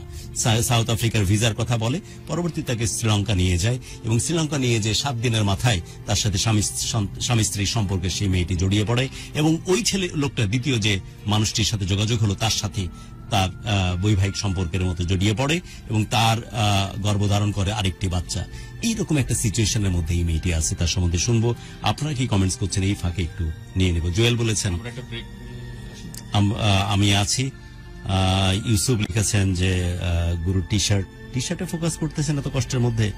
মোহাম্মদ জমিল লিখেছেন যে আপি গুরু আমি 2018 দেন শুনি আজ প্রথম থেকে। Jamil thank you. শরীফুল লিখেছেন যে গুরুকে ভালো লাগে, মাশাআল্লাহ খুব সুন্দর আছে। রিলেটেড গল্প রিলেটেড অনেক তথ্য আপনাদের কাছে আমি আশা করছি যে গল্প রিলেটেড কথা আপনারা বলুন। নাজমুল হাসান লিখেছেন রংপুর থেকে শুনছি এবং দেখছি। আমি একজনকে অনেক ভালোবাসি, তার সাথে 15 দিন থেকে কথা হয় না। সে আমাকে অনুষ্ঠানটির কথা বলেছিল, খুব বেশি মিস করছে তাকে। দোয়া করবেন তাকে যেন সারা জীবনের জন্য কাছে পায়। প্লিজ কাছে পাও, বাট তোমরা কাছে নেওয়ার পরে পরস্পরের সাথে ভালো থাকো, সেটি আমার চাওয়া। এসে সাকিব লিখেছেন যে প্রিয়াঙ্কা আপু অনেক সুন্দর, তাকে যে কি পরিমাণ ভালো লাগে সেটা বলে বোঝাতে পারবো না। তোমার টেক্সটটা পড়ে তোমাকে মুক্তি দিলাম, তুমি মনে হয় 100 টাইমস এই কথাটা লিখেছো এবং এটা বোঝানোর জন্য আর লেখার প্রয়োজন নাই যে তুমি আসলেই প্রিয়াঙ্কার প্রেমে পড়েছো। প্রিয়াঙ্কা দেখতে আসলেই সুন্দর, প্রতিদিন আমরা 14-15 বার করে এই মেয়েটির প্রেমে পড়ি, কারণ সুন্দরের মাত্রা অনেক বেশি, তার তীব্র। গল্প রিলেটেড কথা অনেক বেশি বেশি করে শুনতে চাই। সাকিব আর লিখো না বাপ, তোমার লেখার কারণে বাকি টেক্সটগুলো আমরা পড়তে পাচ্ছি না। সাকিবের শুধু আই এম সরি বাপ, তুমি থামো। জীবনে ভালোবাসার মানুষ থাকার চেয়ে ভালো রাখার মানুষটা থাকা জরুরি। খুব চমৎকার কথা লিখেছেন আব্দুল আল মামুন। আমরা প্রচুর টেক্সট নিব, আপনারা লাইক করুন, কমেন্ট করুন, এন্ড অফকোর্স প্রচুর করে শেয়ার করুন। আমাদের ভালোবাসার কথা বহু মানুষের কাছে পৌঁছে দিন। আজকে তো শুধু ন্যাশনাল না, ইন্টারন্যাশনাল স্টোরি নিয়ে হাজির হয়েছে। আমাদের সাথে আছেন সীমা। আমরা আপাতত পৌঁছেছি শ্রীলঙ্কায়, কখন না সাউথ আফ্রিকা যায়, আরো কয়েকটা দেশের ব্যাপার আছে কিনা আমি জানি না, সেগুলো ঘুরে আসবো। প্লিজ আমাদের সাথেই থাকুন। 30 সেকেন্ডের ব্রেক, ফিরে আসছি এখনই। ভালোবাসার বাংলাদেশ সরাসরি চলে যাচ্ছে আজকের অতিথির কাছে। আপনি বলছিলেন, আমি অলরেডি আপনার ব্যাপারটাকে আমি সারাংশ বলার চেষ্টা করেছি। শ্রীলঙ্কায় 4 মাসের মাথায় সাউথ আফ্রিকার ভিসা আর পেলেন না, তারপরে এইভাবে আমার হাজবেন্ড আর আসতে চায় না। না আসার পরে তাকে ক্যাম্পে ধরে নিয়ে যাওয়ার পরে আমি টাকা পয়সা পাসপোর্ট অফিসে জমা দিই, বা টিকিট করে পাসপোর্ট অফিসে জমা দিই। জমা দেওয়ার পরে তারা ওখান থেকে রিটার্ন ব্যাক করে বাংলাদেশে পাঠায় দেয় জোর করে পাঠানোর পরে এখানে আসার পরে শুরু হয় তার নতুন রূপ এবং নতুন চেহারা আমি তার দেখতে পাই বাংলাদেশ ফিরে আসার পর। হ্যাঁ, সে আমাকে এখানে আসার পরে সে আমাকে পর্দার কথা বলে বলে দিনের পর দিন আমাকে তালা দিয়ে আটকায় রাখতো। আমি হ্যাঁ পর্দার কথা বলতো। আমাকে একটা মোবাইলও ব্যবহার করতে দিত না। আমার মা ভাই বোন কারোর সাথে আমাকে যোগাযোগ করতে দিত না। যে মানুষের কথা বলছিলেন তার পূর্বতন কোনো বৈবাহিক সম্পর্ক ছিল না? জি ছিল, কিন্তু সে কাবিনের কাগজে লিখে যে তার কোনো স্ত্রী নাই। বাচ্চা কাচ্চা ছিল না? হ্যাঁ, তার প্রথম স্ত্রীর ঘরে 2 ছেলে। এগুলোকে সব ফেলে দিয়ে চলে যায় শ্রীলঙ্কা এবং আপনার সাথে নতুন করে সংসার পাতে, ফাইনালি আবার দেশে ফিরে আসে। আর কথায় কথায় ধর্মের কথা বলে, তাই তো? জি। এবং বিভিন্ন ধর্মের রেফারেন্স দেয় এবং পর্দার বাহানায় আপনাকে আটকা রাখে কোথায়? রুমে। আমি যে ফ্ল্যাটে থাকতাম সেখানে তালা দিয়ে আটকা রাখতো। বাহির দিক দিয়ে যাওয়ার সময় বাহিরে তালা দিয়ে রাখতো, আর ঘরের ভিতরে যখন ঢুকতো তখন ঘরের ভিতরে তালা দিত। এভাবে করতে করতে আমার দ্বিতীয় মেয়েটা জন্ম হয়। মেয়েটা যখন জন্ম হয় তখন তার পরিবারের লোকজনদের সাথে আমার একটা সম্পর্ক তৈরি হয়। তো তার বোন একটা আমেরিকায় থাকে, তো তার কোনো সন্তানতি ছিল না। তো আমি চাইলাম, যেহেতু আমি একটা ফাঁদে পড়েই গেছি, অন্তত পক্ষে আমার একটা সন্তান তাকে দিয়ে দিই। তো সে নিতেও চায়। আর চাইলাম যে সম্পর্কটাকে একটু ভালো করি, তাদের কাছে আমি একটু ভালো থাকি। আর ফুপুর কাছে থাকবে আমার মেয়েটা। ওর আমেরিকা যদি সিটিজেনশিপ পায় তাহলে আমার মেয়েটার ভবিষ্যৎটা ভালো হবে। এটা চিন্তা ভাবনা করে সবকিছু বিবেচনা করে আমি আমার মেয়েকে দিতে রাজি হই। সে বলে যে আইনত ভাবে আমাকে কোর্ট থেকে দত্তক দিতে হবে, না হলে আমি নিব না। আমি বললাম ঠিক আছে, সেভাবেই দিব। কোর্টের রায় হইতে হইতে 9 মাস হয়ে যায়। 9 মাস হওয়ার পরে তার হাজবেন্ড তখন আর নিতে চায় না। নিতে না চাওয়ার পরে বলে যে আমার হাজবেন্ডের কথা বলে, কিন্তু আমার সামনে প্রকাশ করেনি। পরে এটা জানতে পারি যে কেন সে নেয়নি। বলে যে আমার হাজবেন্ড ভালো না, সে তার সন্তানকে দিয়ে তার সব সম্পত্তি নিয়ে নেবে, এই কারণে সে আর আমার সন্তানকে নিল না। না নেওয়ার পরে এইভাবে করতে করতে 2 বছর পার হয়ে গেল আমার মেয়েরও। তখন আমার বড় ছেলের বয়স 3 বছর, মেয়ের বয়স 2 বছর। আর আগের বাচ্চারা? আর ওদের তো কোনো খোঁজ খবর নিতেই দেয় না, আমাকে তো ফোনও ব্যবহার করতে দেয় না, তালা দিয়ে আটকে রাখে। এখন আমি কি করব? আমি এইদিকে বাচ্চাদের দেখেননি? অনেক দিন, তাও প্রায় 7-8 বছর না 9 বছর পরে আমি দেখছিলাম। 8 বছর দেখেননি বাচ্চাকে? জি। আপনি তো বাইরে কতদিন ছিলেন? মাত্র তো বাইরে 16 মাস ছিলাম। তারপরে দেশে ফেরার পরও দেখেননি? না। কেন দেখেননি? দেখতে দিত না আমাকে, কারোর সাথে মিশতে দিত না, সেই তালা কারণে দিয়ে দেখেননি? আটকে রাখতে, হ্যাঁ তালা দিয়ে আটকে রাখতো, মোবাইল ব্যবহার করতে দিত না, এই জন্য আমি কারোর সাথে যোগাযোগ করতে পারতাম না। তো এইভাবে করতে করতে তখন আমি চিন্তা করলাম যে আমার এই সন্তানগুলি ছোট ছোট, এদেরকে আমার বাঁচাইতে হবে। আর এদেরকে বাঁচানোর কাদেরকে বাঁচাইতে হবে? পরের ঘরে? হ্যাঁ, এরা তো ছোট ছোট, এদের জন্য আমার ওদেরকে যদি, ওরা বড় হয়ে গেছে। কত বড় হয়েছে? তখন 9 বছর 10 বছর বা তার চেয়েও বেশি হয়ে গেল, 12-13 বছর। সো ওরা তো মোটামুটি দাঁড়ায় গেছে, হ্যাঁ। এমনি এমনি দাঁড়াইছে, কিন্তু কারো হেল্প লাগেনি, আপনার হেল্প লাগেনি, বাবা তো আগেই পালায় গেছে, তাই না? ওই দাদির কাছে মানে এই ছিল। যে কুকুর বিড়ালের মতো করে যেভাবে মানুষ হয় সেভাবে তো মানুষ হয়ে গেছে। আপনি শুধু বয়স কাউন্ট করতেছেন, 12-13 হয়েছে, নিজেরটা নিজে অন্তত সামাল দিয়ে নিবে। এখন তো এই বাচ্চাগুলোকে বাঁচায়। দাদির কাছে ছিল, ও দাদা সরকারি চাকরি করতো। যখন আমি চলে যাই, তারপরে ওর বাবা এইভাবে ঘোরাঘুরি করতে করতে একটা সময় কাজ করতে শুরু করে। তো কাজ করতে শুরু করে তখন সে বাচ্চাদের দায়িত্ব নেয় বা খোঁজ খবর নেয়। প্রথম স্বামী আপনার? জি। তার মোট কথা সেই দায়িত্ব নিল ফাইনালি? হ্যাঁ। পরে আপনার তো কোন রকমের দায়িত্ব গত 12 বছরে নাই? না। ওকে, তারপরে আমি আমার এই দ্বিতীয় হাজবেন্ডের তবু হাতে পায়ে ধরে কান্নাকাটি করতাম। সে মাঝে মাঝে ওই ঈদের সময় কাপড় চোপড় কিনে দিত বা কিছু টাকা পয়সা দিত ঈদের সময় খরচের জন্য। এই পর্যন্ত কি শেষ। তো দেখা করতে যেতে দিত না, দেখা করতেও দিত না। আমি অনেক হাতে পায়ে ধরে কান্নাকাটি করতাম, কিন্তু দেখতেই দিত না। তো আমাকে খালি বলতো 10 বছর 10 বছর। আমি ভাবতাম যে 10 বছর মনে হয় সে আমাকে পরীক্ষা করবে, তারপরে হয়তো আর এরকম করবে না, এরকম অত্যাচার একটা সময় ঠিক হয়ে যাবে। এইভাবে করতে করতে এই দ্বিতীয় মেয়েটাও হয়ে গেল। তৃতীয় ছেলে, এই ঘরে আমার 2 ছেলে 1 মেয়ে। তৃতীয় ছেলেটা যখন আমার ডেলিভারি হবে তার 1 মাস আগে সে আমার বড় ছেলেটাকে, সে যে বহির্বাংলাদেশ ছুটি নিয়ে শ্রীলঙ্কাতে যায়, তারপরে সে আসে আর চাকরিতে জয়েন করে না জয়েন করে সে এইভাবে ওই যে মিথ্যা মেডিকেল সার্টিফিকেট জমা দিয়ে ছুটিরত অবস্থায় আছে, অসুস্থ সাজে।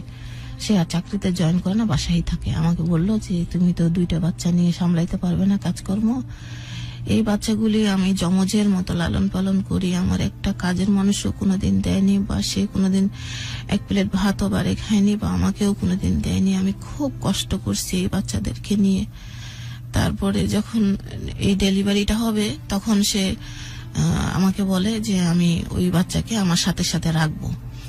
আমি ভাবলাম যে ঠিক আছে, সে যখন ওই বাচ্চাদেরকে তার লালন পালন করতে পারেনি, মন মতন করতে পারেনি, সে যখন আমার কাছ থেকে বাচ্চা কাচ্চা চাইলই তার মন মতো মানুষ করার জন্য, তাহলে বাবার সাথে থাকবে। আমি যদি বেশি আপত্তি জানাই হয়তো আমার উপরেও সে ক্ষিপ্ত হবে বা আমার কোনো দোষ বের করবে। আমার যাতে কোনো দোষ না বের করতে পারে, এটাই আমি তার মন জোগাড় করে চলার চেষ্টা করতেছিলাম।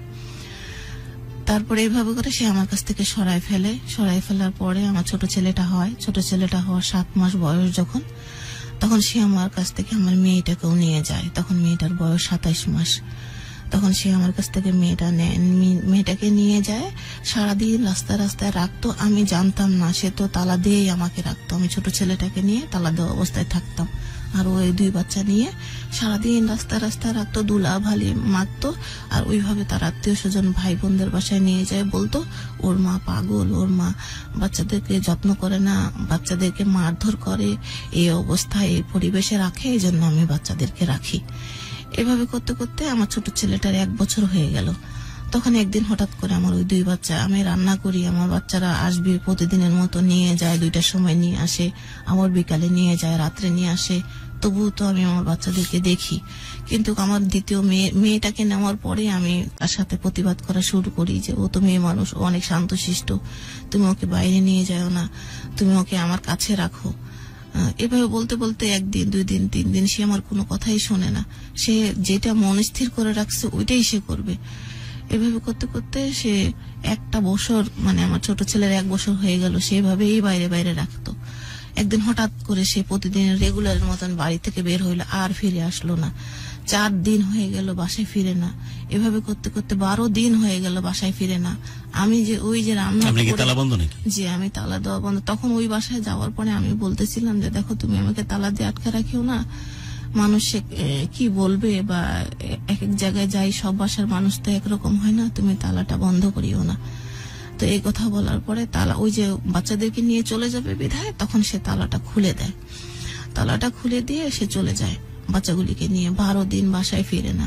তখন আমি প্রতিবেশীর কাছ থেকে একটা ফোন চাই, নিয়ে ফোন করি যে তুমি কোথায় আছো, আমার বাচ্চাদেরকে নিয়ে গেছো, আমি তো বাসায় খাওয়া দাওয়া আমার বন্ধ হয়ে গেছে, আমি না খাইলে তো আমার ছোট ছেলেটার বুকে দুধও পায় না। হ্যাঁ, তো আমার এমন অবস্থা হয়ে গেছে, তা তুমি একটা কাজ করো, তুমি আসো। বলতেছে না, প্রধানমন্ত্রী আসেও যদি আমাকে বলে যাওয়ার কথা, আমি যাব না।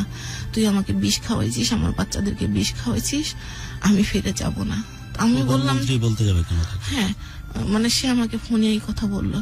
তখন আমি ভাবলাম যে আমার বাচ্চাদের জন্য আমি আমার জীবনটা শেষ করে দিলাম, আমি কেন আমার বাচ্চাদেরকে বিষ খাওয়াবো? আর বিষ খাওয়াইলে তোমরা কথা বলতেছো কিভাবে করে আমার সাথে? তারপরে আমি তখন তার আত্মীয় স্বজনের বাসায় খুঁজতে যাই, যে হয়তো ও একটা ক্ষতি করে আমার বাচ্চাদের আমাকে ভাষায় দেওয়ার চেষ্টা করতে পারে। আমি তার ভাই বোন আত্মীয় স্বজনের বাসায় খুঁজতে যাই। যখন আমি খুঁজতে যাই, তখন সে কি করে, বাসায় বাড়িয়ালিকে বলে ঘরের ভিতর তালা দিয়ে দেয়, আমাকে আর ঢুকতে দেয় না। তখন আমি আমার ছোট ছেলেকে নিয়ে কোথায় যাব, কি করব? তখন আমি গ্রামের বাড়িতে আমার মায়ের কাছে চলে যাই। ওখানে যাই, আমি 2 মাস থাকি। সে মাঝে মাঝে ফোন দিত, আর হামকি কথাবার্তা বলতো, উল্টাপাল্টা কথাবার্তা বলতো। বলতে বলতে এভাবে করতে করতে সে আমাকে 2 মাস আমি আমার বাপের বাড়িতে যাই থাকলাম। সে শুধু এইটুকুই বলতো, আজকে আসতেছি, কালকে আসতেছি, এই কথা বলে বলে সময় পার করতো। আমি যাওয়ার সময় একটা থানায় জিডি করে যাই, যে হয়তো সে কোনো ক্ষতি করে আমার বাচ্চাদের আমাকে ভাষায় দিতে পারে। এই কথা বলে যাই। তখন ওখানে 2 মাস থাকার পরে সে, আমার হাজবেন্ড, আমাকে আসতে বলে এয়ারপোর্ট স্টেশনে, যে সে তখন আমার এই 2 বাচ্চাকে নিয়ে দাঁড়ানো ছিল। আমি সারা রাত ট্রেনে করে আসে, নামি, সে এখানে একটা বাসা নেয়, ওখানে বাসায় থাকি। বাসায় উঠতে না উঠতেই সে আগের মতন আবার মানে অশান্তি করা শুরু করে দেয়। মনে মনে একবার ভাবতেছিলাম যে ওর 3 বাচ্চাই ওর কাছে দিয়ে আমি চলে যাই। কি অশান্তির মধ্যে আমি জ্বলতেছি। কিরকম অশান্তি? এই যে অত্যাচার, মানে আমাকে সে রাখবে না বা কি করবে, কেন বাচ্চাদেরকে নিয়ে এভাবে করে বেড়াচ্ছে। মারধর করতো না কি করতো? হ্যাঁ, তালা দিয়ে আটকে রাখতো। সে নিজের কাপড় চোপড় ব্লেড দিয়ে কাটতো। সে ওই ঘরে পাপড় ঝাড়ু যা ছিল সেগুলো ভাঙতো। তারপরে এই বাচ্চাদেরকে দিয়ে কাপড় চোপড় ঘর দুয়ার এলোমেলো করাইতো। সবসময় একটা মানে বাচ্চাদেরকে বাইরে রাখতো, বাচ্চাদের উপর নির্যাতন করতো, ওদেরকে অনেক মারতো, ওদের কানের সাইডে চিমঠায় চিমঠায় রক্ত বের করে দিয়ে মানুষের কাছে বলতো যেগুলি ওর মা করছে। কিন্তু কেউ তো আসে আমাকে জিজ্ঞাসাও করতো না। আর আমারও কারো মানে যায় এটা প্রমাণ করার ছিল না, যে আমি কারো কাছে যাই প্রমাণ করবো যে আমি এগুলি করিনি। আমি তো জানতামই না যে সে কাকে বলতেছে আর কাকে বলতেছে না, আমি কি করে বুঝবো? তারপরে কি ছিল এগুলোর পিছনে? কেন, আমি তো এটাই জানো, আমার মনের ভিতরেও সবসময় টেনশন ছিল যে সে কেন এরকম করতেছে, কি কারণে এরকম করতেছে, আমি তো নিজেই বুঝতে পারতেছিলাম না। পরে এভাবে করতে করতে করতে আমি 2018 না, তার আগেই একবার ঘরে তালাটা ভিতর দিক থেকে, মানে বাইরে তালা মারলে ভিতরে নাট থাকে না, নাট গুলি আমি বটি দিয়ে শিলপাটা দিয়ে মানে আগলা করে আমি তালাটা ভাঙে আমি ওই বাসা থেকে বের হয়ে আমার ছোট ছেলেকে নিয়ে চলে যাই। সে ওই যে ফ্ল্যাটে থাকতাম সে তো তালা দিয়ে আটকে রাখতোই, জ্বালানা খুলতে দিত না। জালানার মধ্যে ওই যে মুরগি পালার যে গুলি নেটের মতন ছিল ওগুলি জালানার মধ্যে আটকায় রাখতো। আবার মানুষের কাছে বলতো আমার ওয়াইফ ভালো না, আমার ওয়াইফ এটা সেটা মানুষের সাথে সম্পর্ক করে, এগুলি বলতো।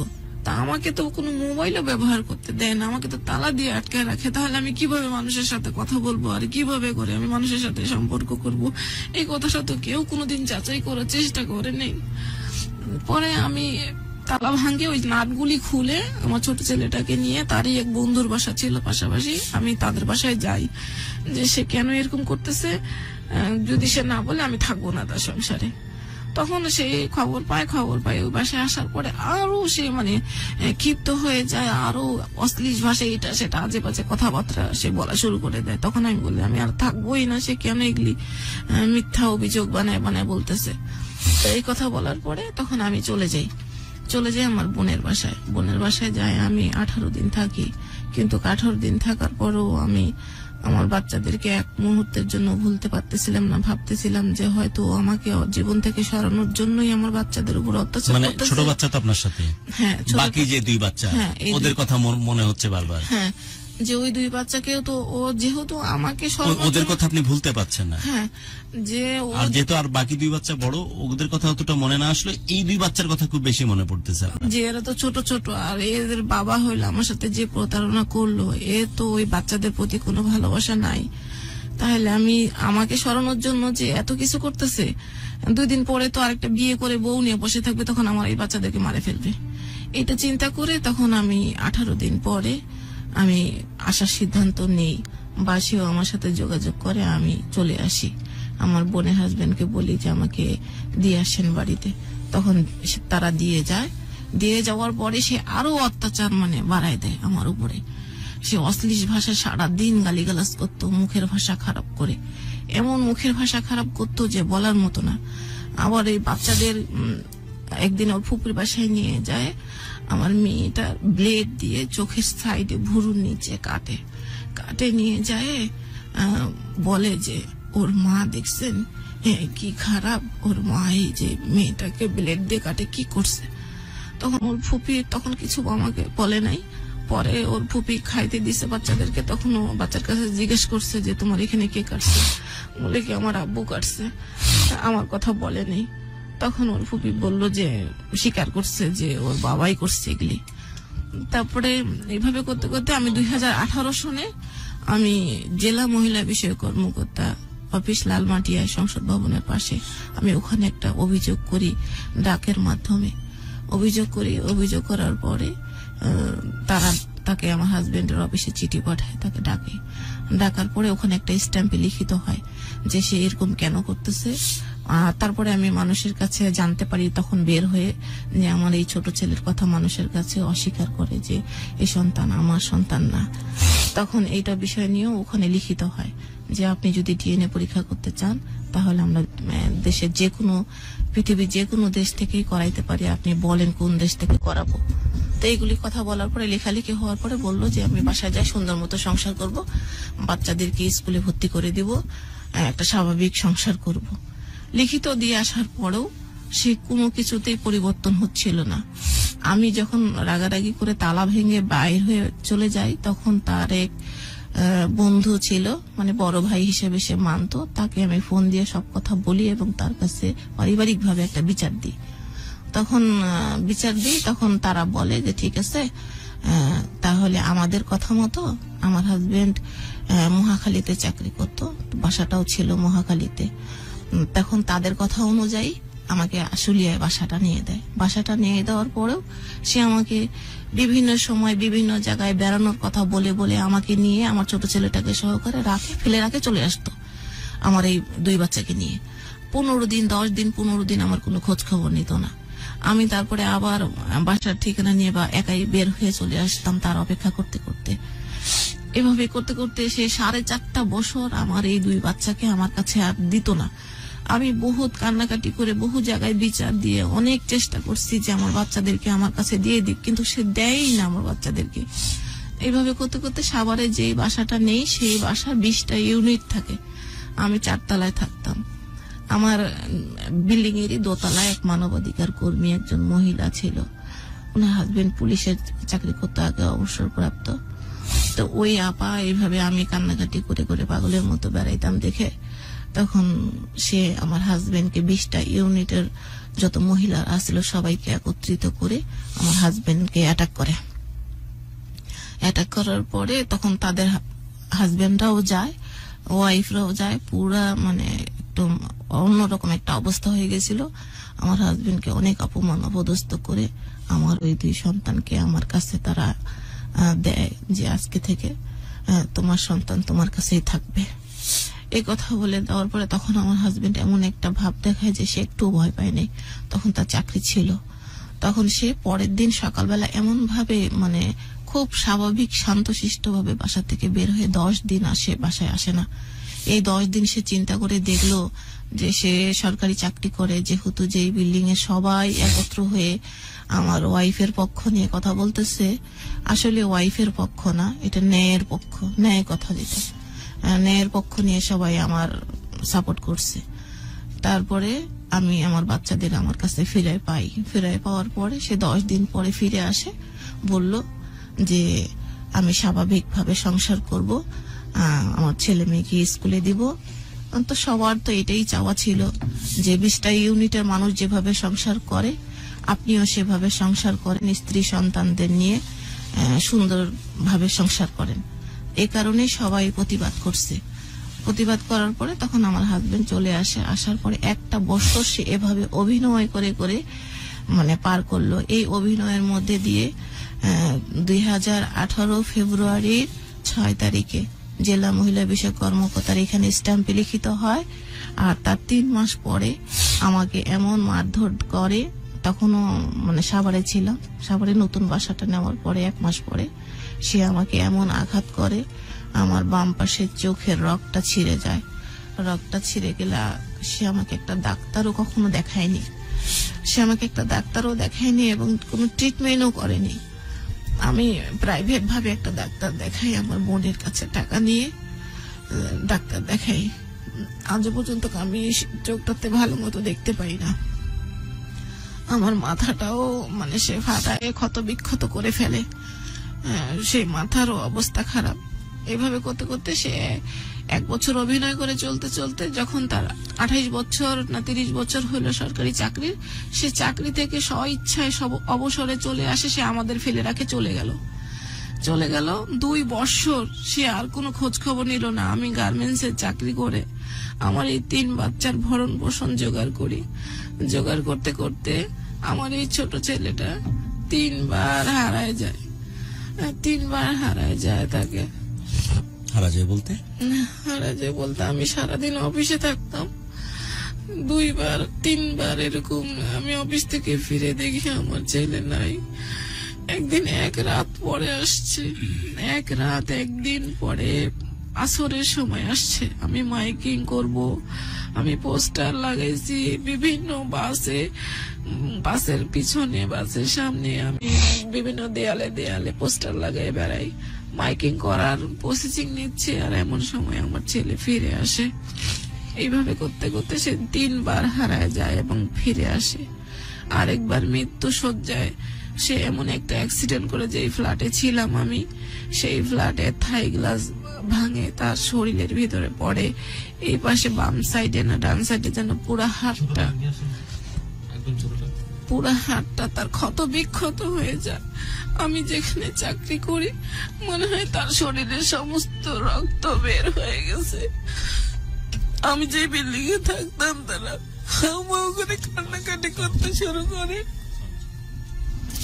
আমি যে অফিসে থাকি তারা টাকা পয়সা দেয়, তারা সবাই রক্ত দেওয়ার জন্য চলে আসে। সেই মুহূর্তে তারা আমার পাশে দাঁড়ায়, কিন্তু আমার হাজবেন্ড একটা ফোনও সে করে নাই। 2 বছরের মধ্যে আমার বাচ্চাদের কোনো খোঁজ খবরও নেয়নি। আমার বড় ছেলেটা অ্যাক্সিডেন্ট হয়ে তার হাড় ভাঙে যায়। এইভাবে দিনের পর দিন আমার উপরে আমার জীবনটা একদম তছনছ হয়ে গেছে। এইভাবে করতে করতে আমি সিদ্ধান্ত নিলাম আমার বাচ্চাকে বাঁচানোর দরকার। আগে আল্লাহ তুমি আমার একটা পথ করে দাও, আমি বাচ্চাদের কিভাবে বাঁচাবো।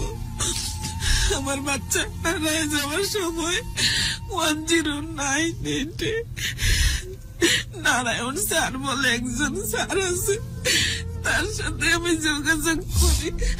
যোগাযোগ করার পরে তাদের মাধ্যমে আমার বাচ্চাদের এতিমখানায় দেওয়ার ব্যবস্থা নেই। গত বছর ডিসেম্বর মাস আমি চাকরি ছেড়ে আমার বাচ্চা দুটাকে এতিমখানায় রাখার জন্য আমি যাই।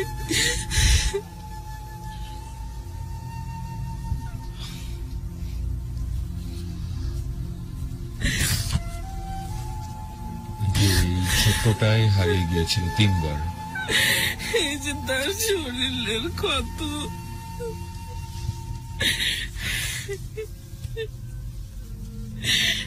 আমার ছেলে পুরো অ্যাক্সিডেন্ট হওয়ার পর পুরো অজ্ঞান করে, তাকে 6 ঘন্টা লাগে অপারেশন করতে।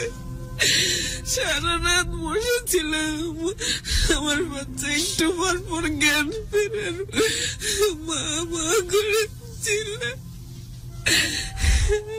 সে চোখে কিছু দেখতে পায় না, বলে মা আমি কিচ্ছু দেখতে পাই না চোখ।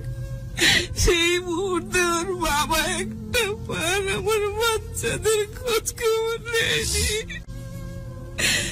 বা তার পরিবারের কেউ আমার বাচ্চাদের পাশে দাঁড়ায়নি।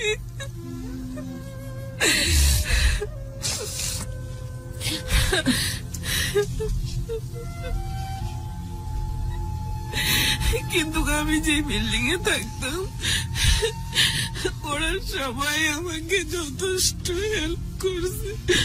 আমি যে অফিসে চাকরি করতাম তারা আমাকে অনেক হেল্প করছে, কিন্তু ঘর জন্মদাতা বাপ একটা বড় খোঁজ খবর করেনি।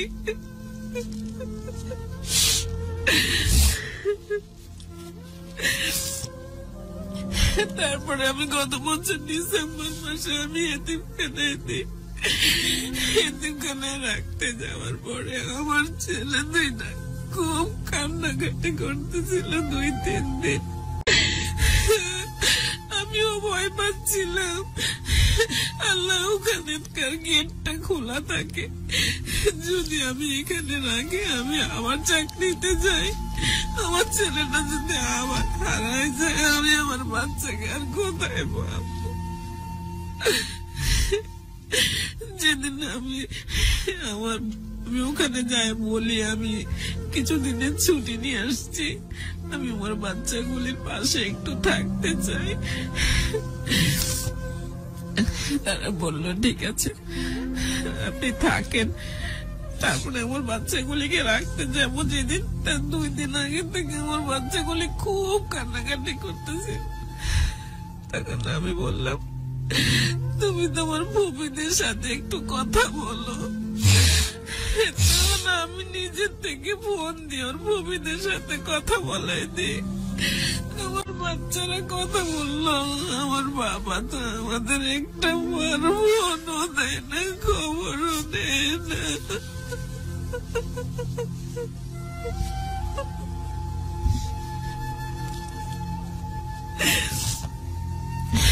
তারপরে বলার পরে পরের দিন সকালবেলা 6টা না 7টা বাজে হঠাৎ করে ওর বাবা ফোন করছে, আমার মেয়ে রিসিভ করছে। রিসিভ করার পরে বললো, আমার মেয়ে রিসিভ করার পরে বললো যে আবু তুমি এতদিন পরে আমাদেরকে মনে করছো, আমাদের অনেক কষ্ট। আবু বললো কি মা তুমি থাকো আমি তোমাদেরকে নিতে আসতেছি।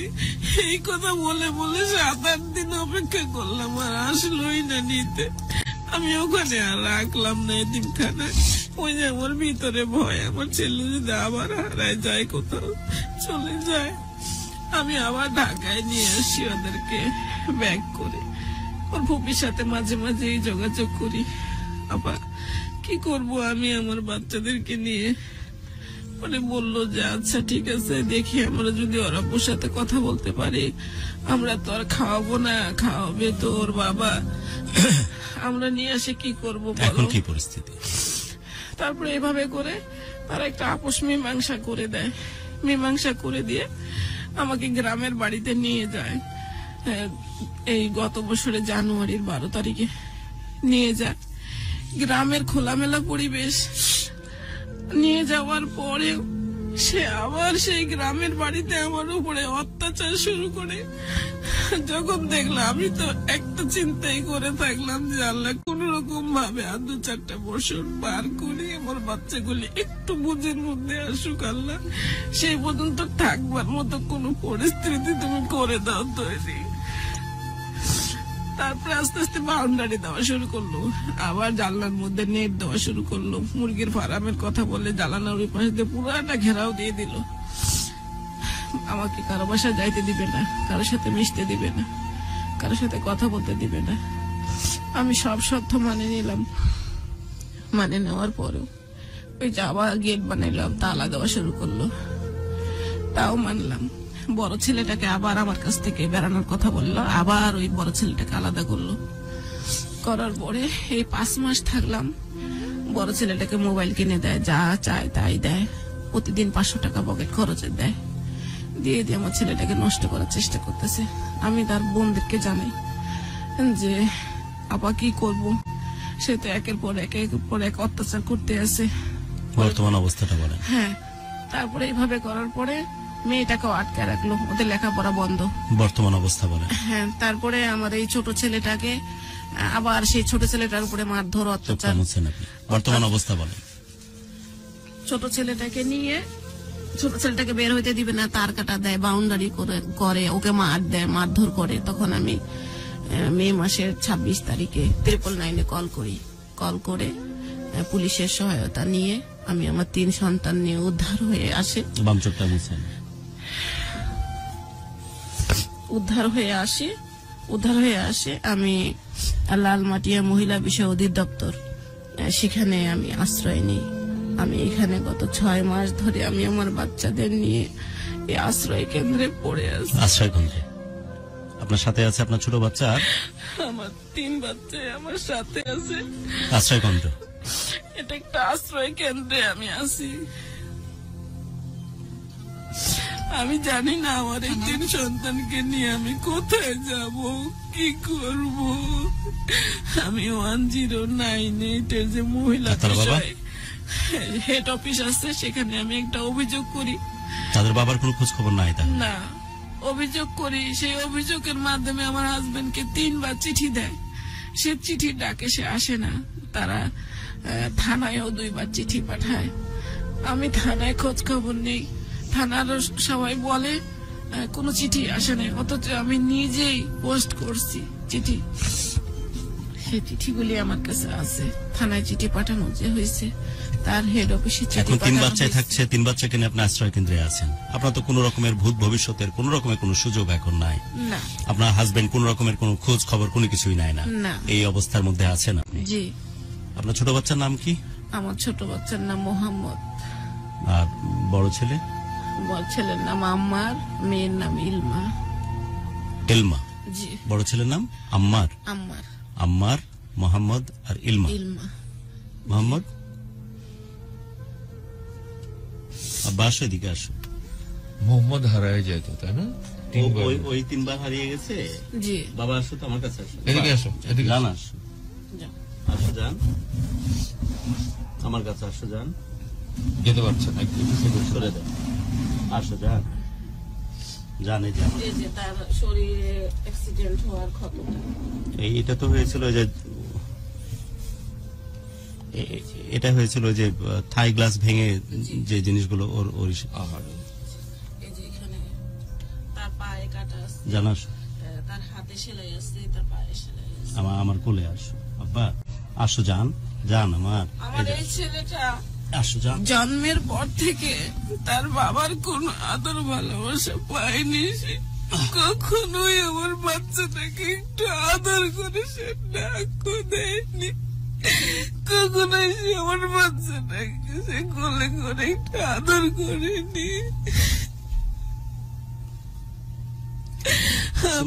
এখন কি করবেন বলেন? অনুষ্ঠান শেষের দিকে আমি জাতীয় মানবাধিকার কমিশনে অভিযোগ করি। যখন তার বাবা 2 বছর ফেলে রাখে চলে যায়, তাদের কাছে অভিযোগ করি। অভিযোগের প্রসঙ্গ তো গেল, এখন কি করবে? এদেরকে সার্ভাইভ করবেন কিভাবে, বাঁচবেন কিভাবে আম্মার, মোহাম্মদ আর ইলমাকে নিয়ে? সেটার ব্যাপারে কি প্ল্যান করেছেন? এখন তো আছেন আশ্রয় কেন্দ্রে, ভবিষ্যতের কোনো প্ল্যান বা কোনো কিছু আপনার কাছে আছে কি? আপনি কোনো চিন্তা ভাবনা কি করেছেন? বাঁচবেন কিভাবে এদেরকে নিয়ে, সেই কথা বলেন। আমি জানি না আমি কি করব, কোথায় যাব। আমি অথই সাগরে ভাসতেছি। আমি যে আশ্রয় কেন্দ্রে আছি, এখান থেকে শিশুপল্লী প্লাস একটা জায়গা আছে, ওখানেও 3 বছর থাকা যায়। হয়তো এখান থেকে ওখানে পাঠাবে। তারপরে কি হবে? আমার ছেলে মেয়েদের কিভাবে আমি লেখাপড়া করাবো, কিভাবে আমি মানুষ করাবো আমি জানি না। আমার জীবনে শুধু যুদ্ধ করতে করতে জীবন চলে। কি চান এখন? কোনো যদি একটা ভালো জব পাই করতে পারবেন? সবচেয়ে বড় কথা, আমার বাচ্চাদের আমি কিভাবে একটা ভালো পরিবেশে মানুষ আপনি কি করতে পারবো? যাচ্ছেন? আপনি এখনো আশা করতেছেন যে ওর বাবা একবার দুইবার না বহুবার আসছে আর ফিরে গেছে? আপনার চাওয়াটা কি বলেন? আপনি কি একটা ভালো জব করে কোনোভাবে এদেরকে যদি সংস্থান করতে পারেন এই প্ল্যান করতেছেন, জি, জি। নাকি আপনি চিন্তা করতেছেন যে আবার তার বাবা ফিরে আসুক, আবার এসব ঘটনা ঘটুক? কোনটা চাচ্ছেন না, আপনি? আমি চাচ্ছি আমার বাচ্চাগুলি শুধু মানুষ হোক, আর আমি ওর বাবার কথা চিন্তা করতেছি। তাহলে তাদেরকে মানুষ করার পন্থা কি ভাবতেছেন? যে তার কোনো একটা জবের ব্যবস্থা হোক আপনার? জবের ব্যবস্থা আসলে তো আমার তেমন শিক্ষাগত যোগ্যতা নাই, আমি জানি না ভালো কোনো জব পাবো কিনা, করতে পারবো তার কিনা। উদ্দেশ্য কি, প্ল্যান কি? এখন যদি পাই তাহলে করব। এছাড়া কোনো প্ল্যান আছে মানুষের, যে যদি আপনাকে কোন রকমের সহযোগিতা করে, কোনো হেল্প করে? এইটাই, কেউ যদি আমাকে হেল্প করে আমার কি, টাকা বাচ্চা পয়সা তিনটাকে দিয়ে? মানুষ করার জন্য, আমি জানি না কিভাবে, সেটা যে কোনো ভাবেই হোক, কেউ যদি আমার বাচ্চাগুলিকে লেখাপড়া শেখানোর জন্য, মানুষের মতো মানুষ করে গড়ে তোলার জন্য একটু পাশে দাঁড়ায় সহযোগিতা করে, এটাই আমার, তাদের সবার কাছে আমার আকুল আবেদন যে সবাই আমার পাশে দাঁড়াক আমার বাচ্চাগুলিকে মানুষ করার জন্য, একটু সহযোগিতার হাত বাড়াক। কি ভালো লাগে আব্বা, বলো কি ভালো লাগে? Tom and Jerry. আর কি ভালো লাগে বলো? আর কি আব্বা? টম এন্ড জেরি আর কি? টম এন্ড জেরি সবচেয়ে পছন্দ? হ্যাঁ, আর কোন খেলনা ভালো লাগে আব্বা? আমি তোমাকে টম এন্ড জেরি একটা খেলনা নিয়ে দিই, বড় ভালো লাগবে তাহলে? বাবু, আর কি খেলনা পছন্দ বলো? তোমার স্পাইডারম্যান পছন্দ? Superman, Batman, Tom and Jerry বেশি পছন্দ, তাই তো? ঠিক আছে আব্বা, যাও তোমার জন্য টম এন্ড জেরির গান আমি নিয়ে আসতেছি, খেলনা। ওকে জুয়েল, তুই যেহেতু প্রডিউসার, নিয়মের বাইরে গিয়ে আমি এই মানুষগুলোর জন্য একটু হাত পাততে চাই মানুষের কাছে। আমি জানি না তুই কিভাবে ম্যানেজ করবি, প্লিজ ম্যানেজ করিস। হ্যাঁ, টেলিফোন লাইন ওপেন করে দেওয়া হোক, টেলিফোন লাইন ওপেন করে দেওয়া হোক। এবং আপনার কাছে শুধু একটা জিনিস আমাকে শেষ মুহূর্তে জানার বড় ইচ্ছে, যে মা হিসেবে কি সার্থক আপনি? আমি জানি না, শুধু পদে পদে তো কষ্টই করলাম সন্তানদের জন্য। ওকে, আমি মোহাম্মদ, ইলমা এবং তোমার নাম কি আব্বা? আম্মার, ওদেরকে আমি একটু ওরা বসুক ওদের মতো করে, এবং আমি সবার কাছে অনুরোধ করতেছি যদি কোনোভাবে, সবচেয়ে বড় হয় এটা, যতটুকু আমি আপনার কথা শুনে বুঝতেছিলাম সমাজে একটা সমাধানের ব্যবস্থা তখনই আসতে পারে যদি একটা নির্দিষ্ট পরিমাণ কোন একটা জবের থ্রু দিয়ে যদি আপনি সার্ভাইভ করতে পারেন। এর বাইরে কিন্তু ভালো কোনো সলিউশন হতে পারে না। আব্বা আসো, ওই যে চেয়ার তোমার জন্য রাখছে, চেয়ারে বসো। এবং সেই সাথে আমরা টেলিফোন লাইন একটু ওপেন করে দিই, দেখি এই পরিস্থিতি থেকে পরিত্রাণের জন্য কোন রকমের কোনো ব্যবস্থা আমরা খুঁজে পাই কিনা। আইনি লড়াই থেকে শুরু করে যে কোনো, এক্স্যাক্টলি তাই। আইনি লড়াই বলতে কি, আমি আসলে ওই ভদ্রলোকের ব্যাপারে কোনো ব্যাপারে আগ্রহ খুব বেশি আমি পাচ্ছি না। আজও দিন শেষে মাই মোহাম্মদ, মায়ের চোখের এই জায়গাটা কালো হয়ে গেছে, রাইট?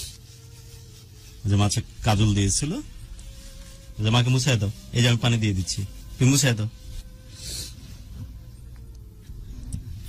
মাকে এত ভালোবাসে মোহাম্মদ, মুছাই দাও, এই যে মায়ের ওখানে কালো হয়ে গেছে, চোখের কাজল থেকে কালো হয়ে গেছে, মুছাই দাও, এই পাশে মুছাই দাও। কি সুন্দর, কি মায়া, তিনটা মানুষ, তিনটা বাচ্চার চেহারা।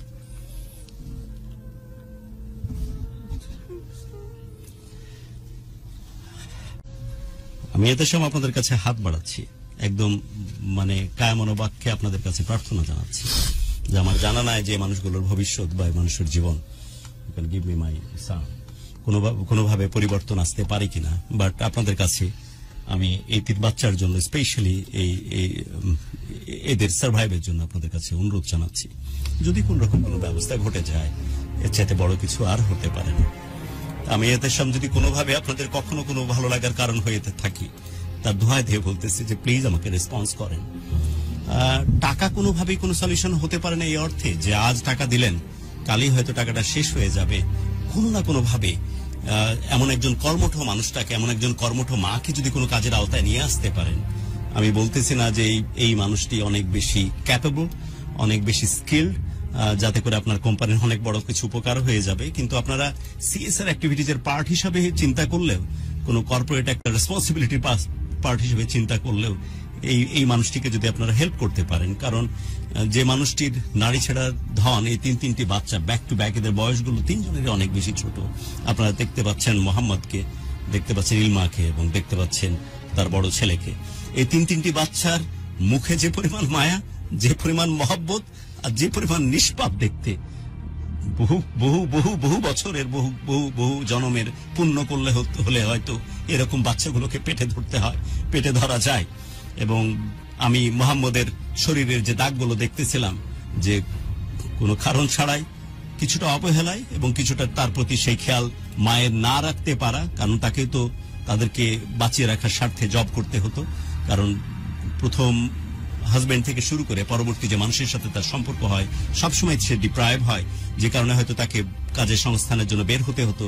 আর তখন এই বাচ্চা ছেলেটির সাথে যে দুর্ঘটনাগুলো ঘটেছে সেটি সত্যি সহ্য করার মতো না। সো আপনাদের কাছে আমি প্রার্থনা জানাচ্ছি, আমাদের নাম্বার আপনাদের কাছে আছে 01841904904। আপনারা চাইলেই সরাসরি ফোন করতে পারেন, আপনারা চাইলে ভিডিও স্ট্রিমিং আসতে পারেন, আপনারা টেক্সট করতে পারেন। আমরা ব্যাক টু ব্যাক কিছু ফোন কল নিতে চাই। আমরা কি পারি কিনা যে আজকে ওভারনাইট একজন মানুষের জীবন চেঞ্জ করে দিতে, যেখানে শুধুই, আমি বলছি না যে আপনাদেরকে টাকা পয়সা দিয়ে হেল্প করতে হবে, বাট আমি অবশ্যই বলছি যে সত্যি ভেতর থেকে আল্লাহর দোহাই লাগে, এই মানুষটি, যে মানুষটি তার বাপ নিখোঁজ হয়ে যায় খুব অল্প বয়সে, প্রথম স্বামীর সাথেও, যে স্বামী ছিল অকর্মণ্য, যে স্বামী ছিল নেশাগ্রস্ত, তার সাথেও সুখে থাকা হয়নি, দ্বিতীয় দফায় সে চেষ্টা করে আবার কোনোভাবে সার্ভাইভ করার, কিন্তু এই মানুষটি বারবার তাকে ডিপ্রাইভ করে। এখন তিনটি বাচ্চা নিয়ে অনেক বেশি কষ্টে আছে এই আমাদের আজকের এই গেস্ট। তো গেস্টের দিকে আপনারা না থাকান, কিন্তু বিশ্বাস করেন আপনারা যদি আমাদের সাথে অন এয়ারে থাকতেন, এই তিনটা বাচ্চাকে দেখলে আপনাদের কলিজা ব্লাস্ট হয়ে যেত। এদের দোহাই লাগে, এদের জন্য হলেও যদি আপনারা কোনোভাবে, আমি কোনোভাবে ইকোনমিক কোনো হেল্প বা কোনো টাকা পয়সার সাহায্যের কথা বলতেছি না, বাট এটা বলতেছি যে এই তিনটে বাচ্চাকে বাঁচানোর জন্য একজন কর্মঠ মা তার সর্বোচ্চটা দিয়ে পরিশ্রম করবে আপনার কর্পোরেট একটা যে কাজ আপনি দিবেন সে কাজের অংশ হিসেবে নিজেকে সফল করতে। বিনিময়ে এ ধরনের কোনো সুযোগ তৈরি হয় কিনা সেটা নিয়ে আমরা কথা বলতে চাই। আমরা একটু ফোন নিতে চাই, আমরা ফোন কল ওপেন করে দিয়ে দেখি কি ধরনের ফোন কল আমাদের কাছে আসছে। একটু ফোন কল নিতে চাই। কলিজা, মোহাম্মদ, আমার কাছে আসো। আব্বা আসো, আমার কাছে আসো। আব্বা আসো। এবং অফকোর্স আপনারা জানেন যে আমাদের এই প্রোগ্রামটি আমাদের যত্নের সাথে আর্কাইভে থাকবে। এখন একটি আশ্রয় কেন্দ্রে আছে তার মা এবং তার 3 সন্তান, এবং সে নিজেও জানে না যে পরবর্তী গন্তব্য কি হবে। সো আপনাদের হাত ধরে যদি সত্যি ক্যারিজমেটিক কিছু একটা ঘটে যায় আজকে রাতে, তাহলে এই মানুষটির পক্ষে 3টি বাচ্চাকে নিয়ে সার্ভাইভ করাটা অনেক বেশি সহজ হবে। ফোন একদম ওপেন করে দিই, যে কোনো ফোনই আসুক। তবে আমি এক্সপেক্ট করতেছি এই ধরনের ফোন কল যদি আমাদের কাছে আসে, যেখানে এই ঘটনা থেকে পরিত্রাণের একটা অন্তত সুরাহা বা একটা মাধ্যম পাওয়া যেতে পারে। জি,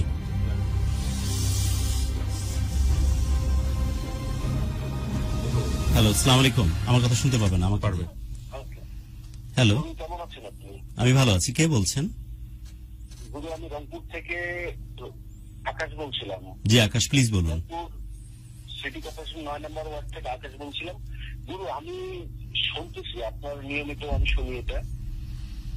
তো গুরু, আসলে কিছু মনে না করলে আমি আপুর কাছে ছোট বাবুটার দায়িত্ব নিতে চাই। আপনার কয় ছেলে মেয়ে? আমার 3 মেয়ে। কোনো ছেলে নাই? জি না। কি নাম আপনার? আমার নাম মিজানুর রহমান আকাশ। আকাশ, কি করেন আপনি? গুরু, আমি বিজনেস করি, মানে ছোটখাটো একটি ব্যবসা করি আর কি।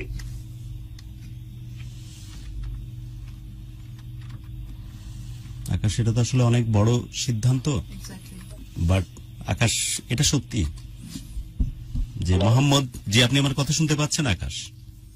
জি জি জি শুনতে পাচ্ছি। এটা তো অনেক বড় একটা সিদ্ধান্ত, বাট এটা সত্যি। আপনি যদি আমার সাথে স্টুডিওতে থাকতেন আপনার কলিজা ব্লাস্ট হয়ে যেত।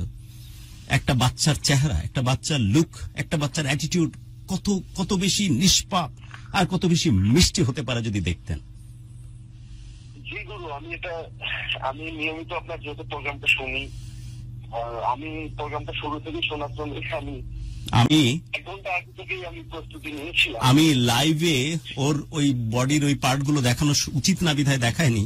আপনার কলিজা ছিঁড়ে যাবে, যা শরীরের সমস্ত শরীরে কি পরিমাণ আঁচড় লেগেছে। যে বললাম তোর মা তো চাকরিতে, বাবা তো বাইরে থাকতো, সো একা একা থাকতো। ওই যে বলছিল কথা প্রসঙ্গে যে ঘরের যে থাই গ্লাস, সেই থাই গ্লাসের ভেঙে ওটা আঁচড় লেগে গোটা শরীর ক্ষত বিক্ষত।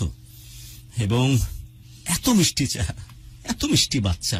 এবং আপনি খেয়াল করেছিলেন কিনা প্রত্যেকটা মুহূর্তে তার বাচ্চা তার মাকে আশ্বস্ত করতেছে, তার চোখের পানি মুছে দিচ্ছে। ওর মা চোখে একটু কাজল দিয়েছিল, চোখের পানির কারণে কাজলটা নেমে এসেছে ঠোঁটে, এই গালের মধ্যে, সেটাকে পরিষ্কার করার জন্য ব্যস্ত হচ্ছে। এত মহব্বত। কিন্তু আমি জানি না যে আপনার এত বড় কথার প্রেক্ষিতে কি সিদ্ধান্ত নেওয়া যেতে পারে, সেইটা বলার মতো এখতিয়ার তো আমার নাই। বাট আপনি যে গ্রাউন্ড থেকে, যে মন থেকে, যে রকম জায়গা থেকে আপনি বলেছেন আকাশ, আমি সত্যি অনেক বেশি খুশি হয়েছি। আপনার ওয়াইফ কি আপনার পাশে আছেন? আমার ওয়াইফ জি ওয়াশরুমে গেল এখন। ওকে। সত্যি কথা বলতে কি, আমি যদি আমার 3 সন্তানকে তাদের করতে পারি, তো আরেকটা সন্তানকে পারবো না? হ্যালো, জি আমি শুনতে পাচ্ছি। সীমা, এরকম ভাবনার মধ্যে কি আপনি আছেন? আমার ছোট মেয়ের বয়স হচ্ছে আপনার 2 বছর 3 মাস, আর দ্বিতীয় মেয়ে হচ্ছে আপনার 10 বছর, বড় মেয়ে ক্লাস 10-এ পড়ে।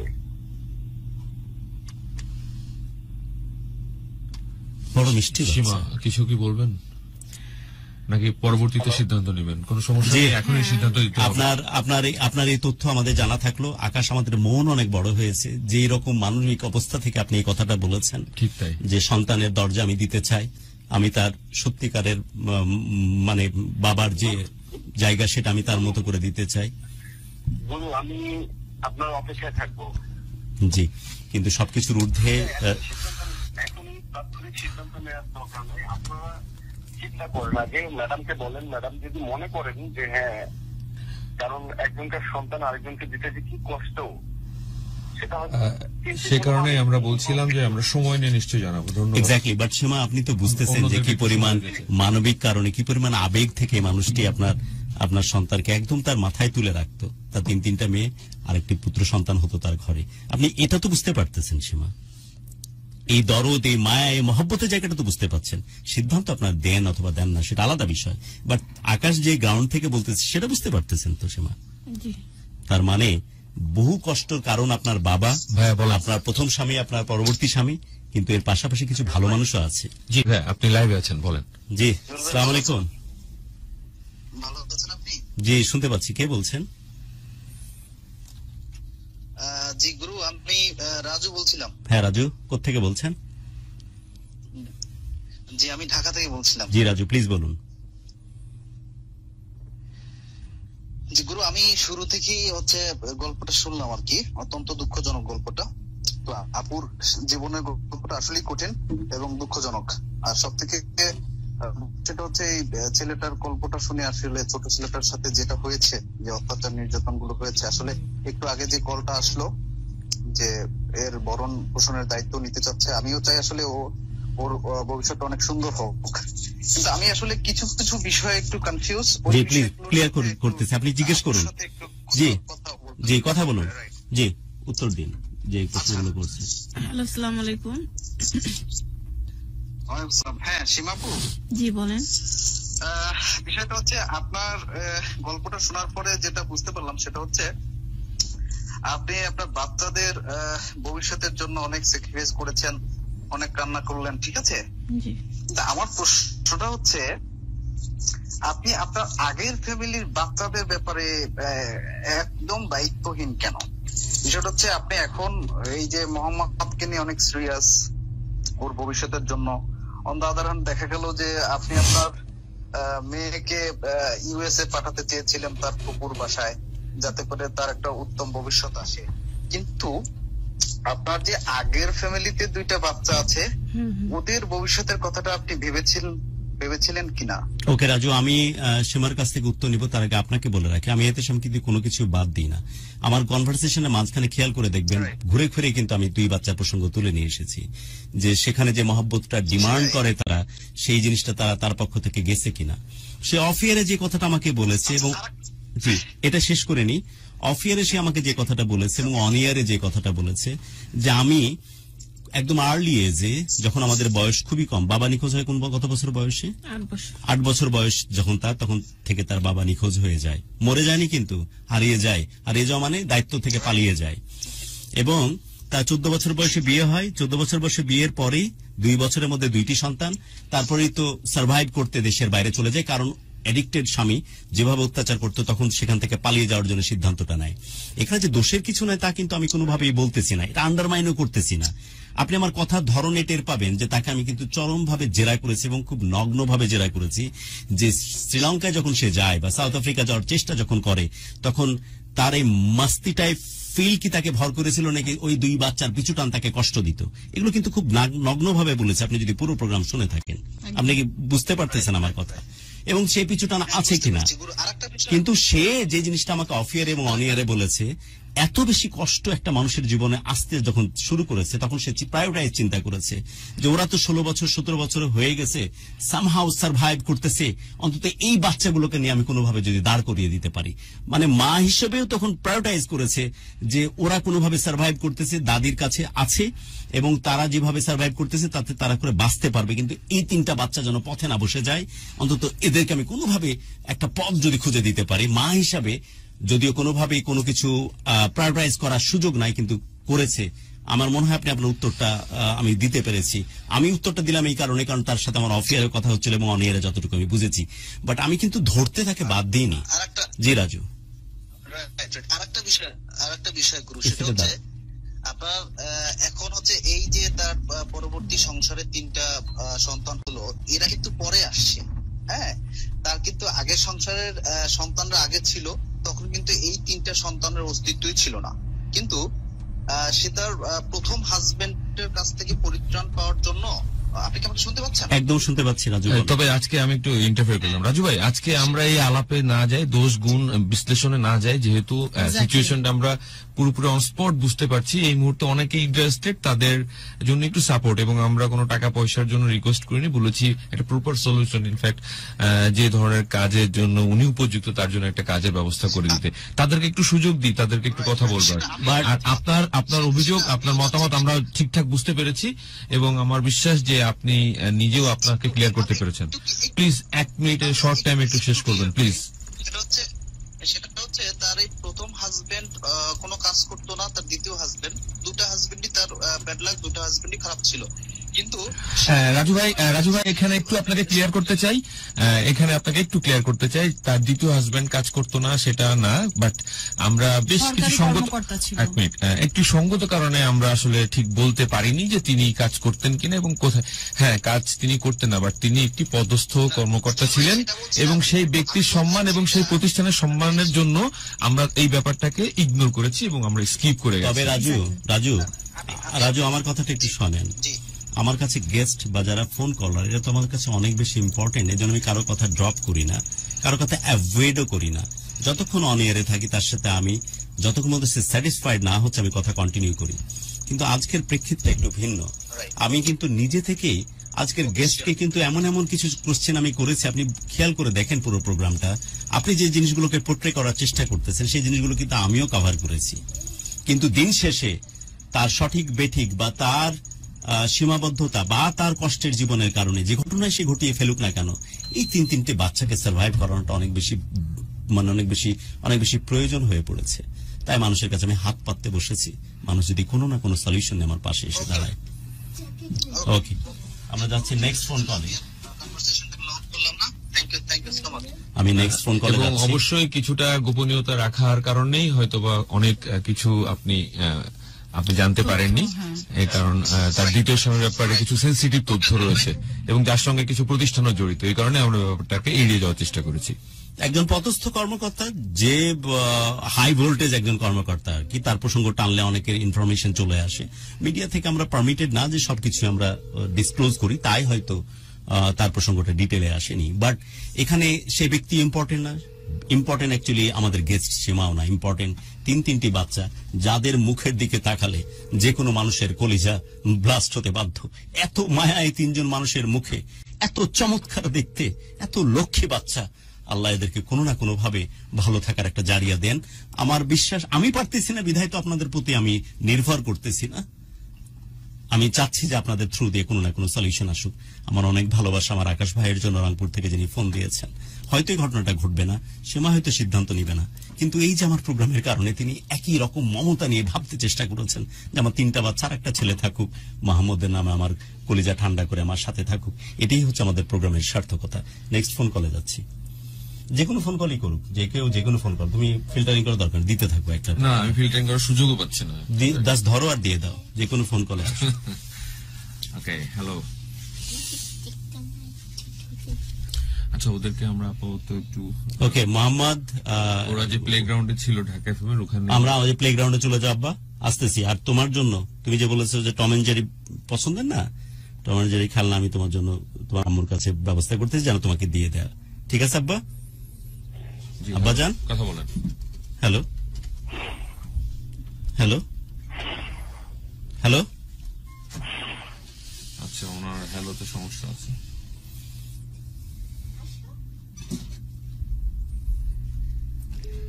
তোমরা কি খাওয়া দাওয়া করছিস? আচ্ছা, হ্যাঁ, খাওয়া দাওয়া করছি। অনেক বন্ধুরা বিভিন্ন মোবাইল ব্যাংকিং এর থ্রুতে টাকা পাঠাবার চেষ্টা কথা বলছেন। প্লিজ দয়া করে এটা করবেন না। আমাদের এই এখতিয়ার নেই, ওনাকে আমরা কোনো অর্থনৈতিক সহযোগিতা করতে চাই না।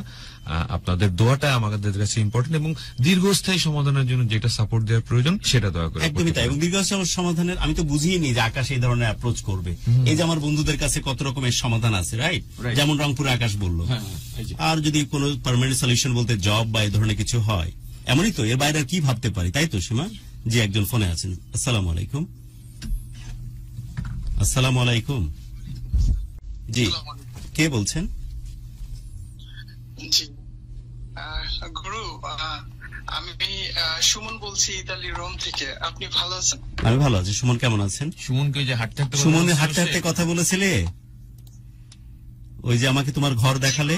হ্যাঁ হ্যাঁ হ্যাঁ, ঠিক। ও বাবজান, তোমাকে কতদিন দেখি না, লাইভ স্ট্রিমিং এ নিয়ে নেবো, কতদিন দেখি না। বলেন লাইভে আসতে। এই লাইভে সুমন, কতদিন দেখি না তোরে। কেটে দেন, আমাকে লিংক পাঠাইতে বলেন, আমি আসতেছি লাইভে। লিংক পাঠাচ্ছে, আমরা পরবর্তী ফোন কল নিচ্ছি। আর সেই ফাঁকে ইটালি রোম থেকে সুমন আছে আমাদের সাথে, তাকে আমরা লাইভ স্ট্রিমে নিতে চেষ্টা করছি। মাঝখানে আমি একটা কথা বলতে চাই। এমডি রনি লিখেছেন আপুকে ওয়ালটন গ্রুপে জব করবে, একটা কোশ্চেন করেছেন এমডি রনি। রনির নাম্বারটা একটু দিয়ে দিই, ফাঁকে আমরা রনির সাথে ফোনে কমিউনিকেট করি। এক্স্যাক্টলি। আর আমি বলছিলাম যে আসলে কি রনি কি ওখানে জব করে, আমরা ফোনে কথা বললে হয়তো ডিটেল পাবো, ফোন নাম্বারটা নিয়ে নিই। বাই দ্য ওয়ে, এই ফাঁকে একটু বলে রাখি, আমি বলছি না যে খুবই স্কিল্ড কোনো ম্যান পাওয়ার আমাদের সীমা আমাদের সাথে উপস্থিত, বাট এতটুকু গ্যারান্টি দিয়ে তো বলা যেতেই পারে যে 3টা বাচ্চাকে মানুষ করার জন্য সর্বোচ্চ প্রচেষ্টা তার তরফ থেকে থাকবে। সর্বোচ্চ খাটুনির কাজ সে করতে প্রস্তুত আছে, যদি তার উপযোগী কোনো কাজের ব্যবস্থা করে দেওয়া যায়, যাতে করে 3টা বাচ্চাকে নিয়ে সে সার্ভাইভ করতে পারে। ওয়ালাইকুম আসসালাম। আমার নাম রবিউল ইসলাম, আমি মোহাম্মদপুর থাকি। জি রবিউল, আমি বলতেছি 3টা বাচ্চারই। জি জি ভাই, ভালো আছেন? হ্যাঁ ভালো আছেন তো? জি ভালো আছি রবিউল। জি, আমি বলতেছি society of social reform school and college থেকে আমরা 3টা বাচ্চারই দায়িত্ব নিতে চাচ্ছি, লেখাপড়ার যাবতীয় খরচ নিতে চাচ্ছি এবং থাকা খাওয়া সবকিছু। হ্যাঁ, এটার সুযোগ আশুলিয়াতে, এটা আমাদের সাভার ঢাকা আশুলিয়াতে। বুঝতে পারছি, সুবিধা সবকিছুই দেবো তাদের।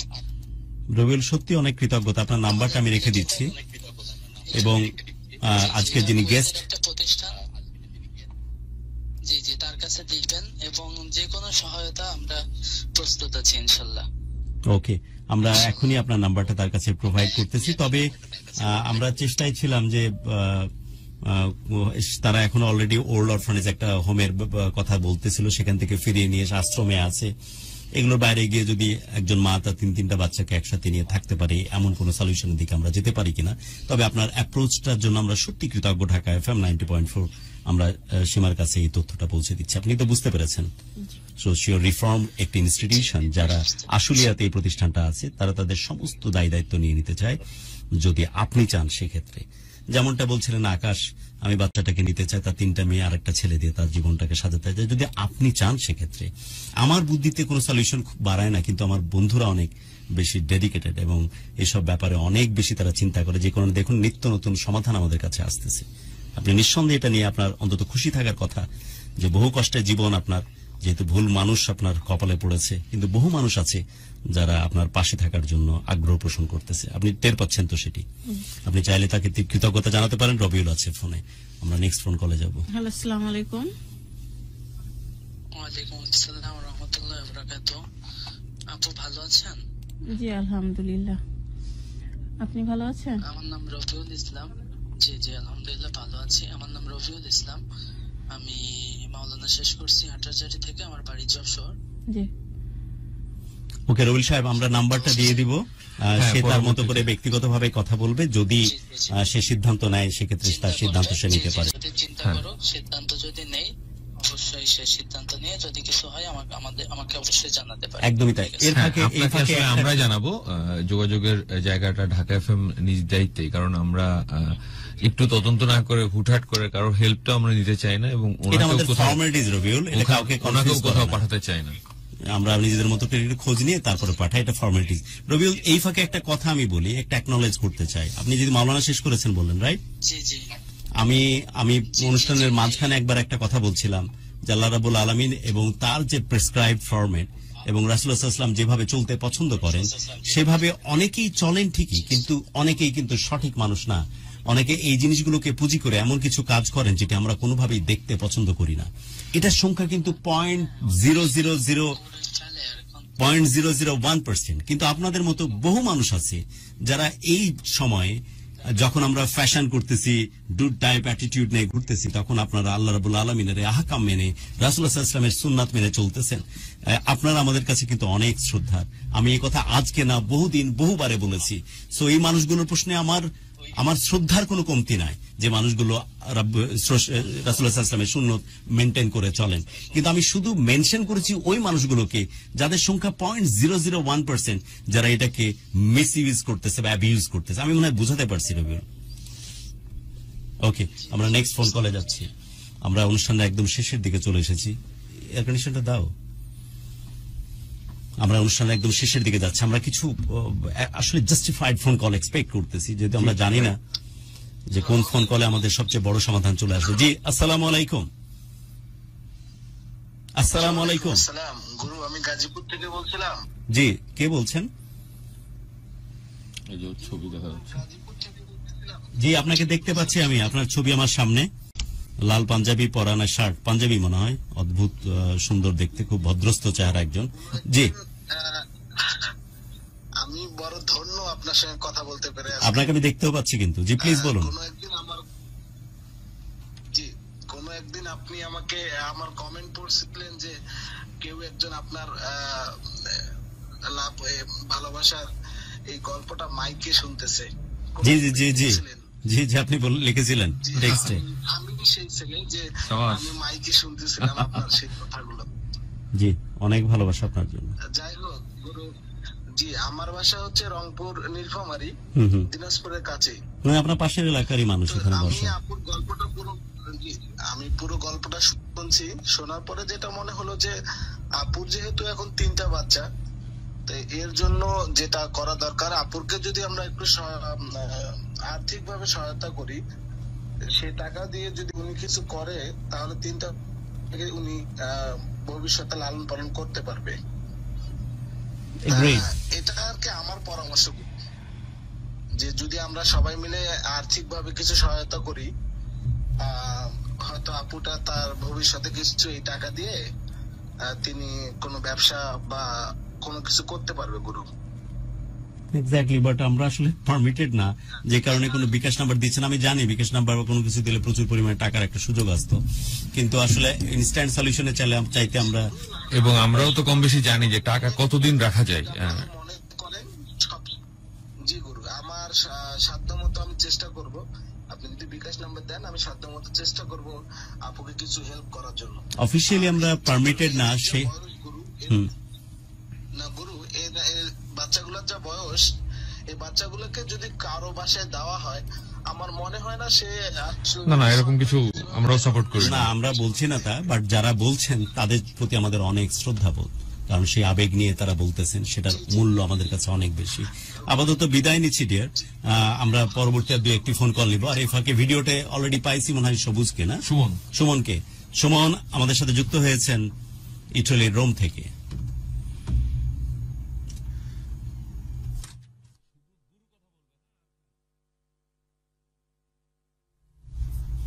হ্যাঁ সুমন,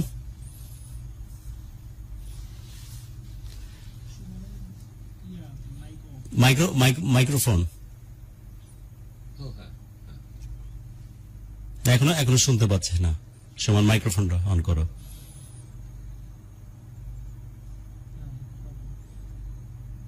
কথা বলো, এখান থেকে দাও। জুয়েল, মাইক্রোফোন কোনো কারণে বারবার অফ হচ্ছে আর কি। সুমন মাইক্রোফোনটা একটু দেখো। আচ্ছা, আমরা ওকে শুনতে পাচ্ছি না। আমরা শুনতে পাচ্ছি না। মাইক্রোফোন কি ঠিক আছে? ওখান থেকে কি দেখা যাচ্ছে? ভলিউমটা একটু বাড়ানোর কোনো ব্যবস্থা আছে কি দেখো। আমি শুনতে পাচ্ছি না আনফরচুনেটলি। ওকে,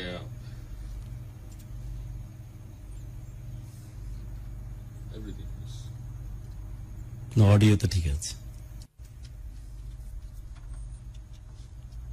তো আমরা কিছু ফোন কল এই ফাঁকে নিতে থাকি, আর 2-3টে ফোন কলে অনুষ্ঠান শেষ করব।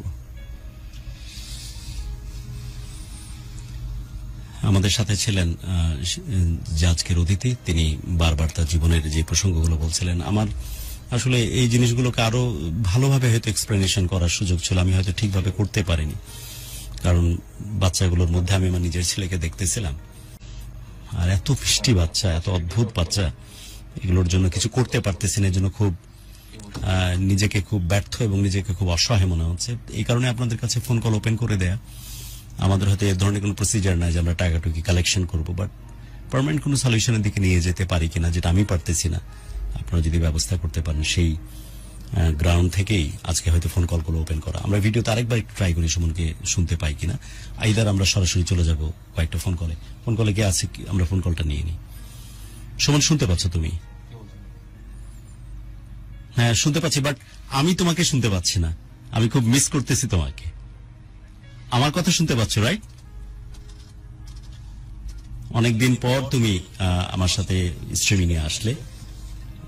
আমার স্পষ্টত মনে আছে যে লাস্ট টাইম যখন তুমি,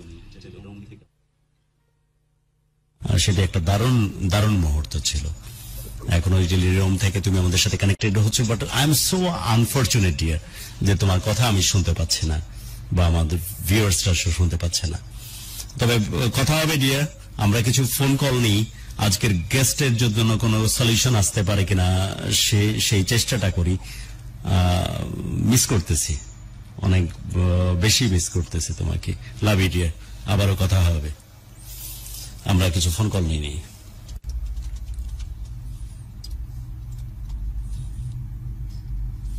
অনুষ্ঠান শেষের দিকে লাস্ট 2-3টে ফোন কল নিব। জি আসসালামু আলাইকুম। আসসালামু আলাইকুম রাহমাতুল্লাহ। ওয়ালাইকুম আসসালাম, কে বলছেন?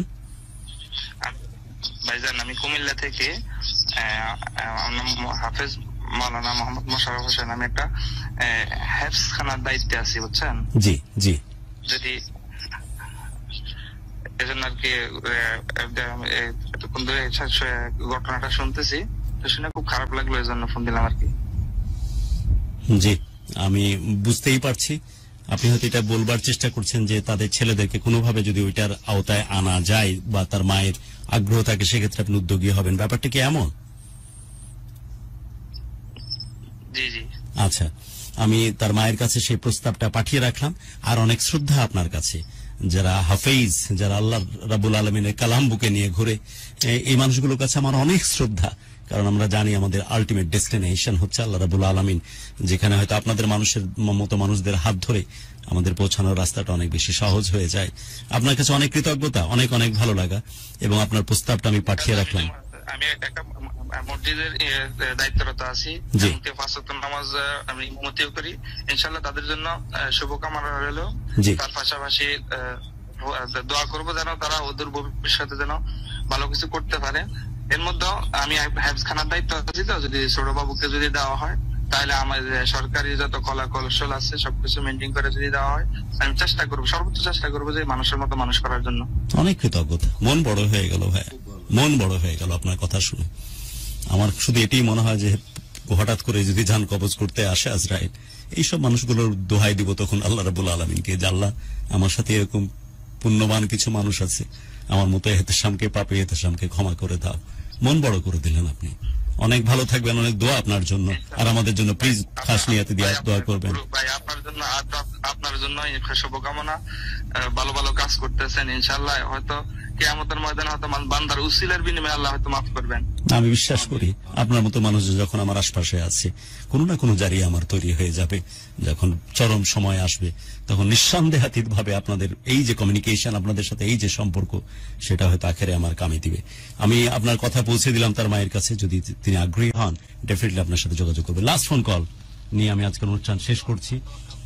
তবে আজকে পেন্ডিং, আমি চাই প্রডিউসারকে অনুরোধ করব যে অবশ্যই তাকে কৃতজ্ঞতা, যে এমন এমন স্টোরি আমাদের সামনে নিয়ে আসছেন যেগুলো আমাদের আই ওপেনিং টাইপের, আমাদের নতুন দিক, নতুন দিশা, জীবনের নতুন নতুন স্টোরিজ, জীবনের নতুন নতুন দর্শন আমাদের সামনে উন্মোচিত হচ্ছে।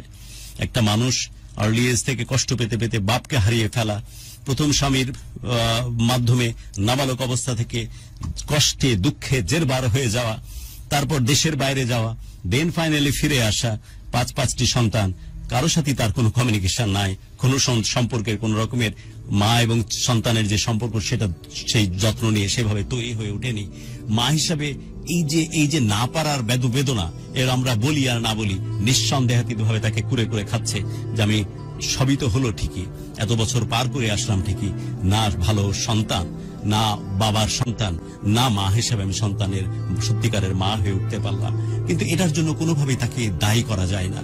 যে মানুষটি ছোটবেলা থেকে এত কষ্টের মধ্যে পড়ে, যার কাছে সার্ভাইভালটা ছিল সবচেয়ে বড় একটা কোয়েশ্চেন, তার চাইলে এত দোষের মধ্যে নিয়ে যাওয়া যায় না।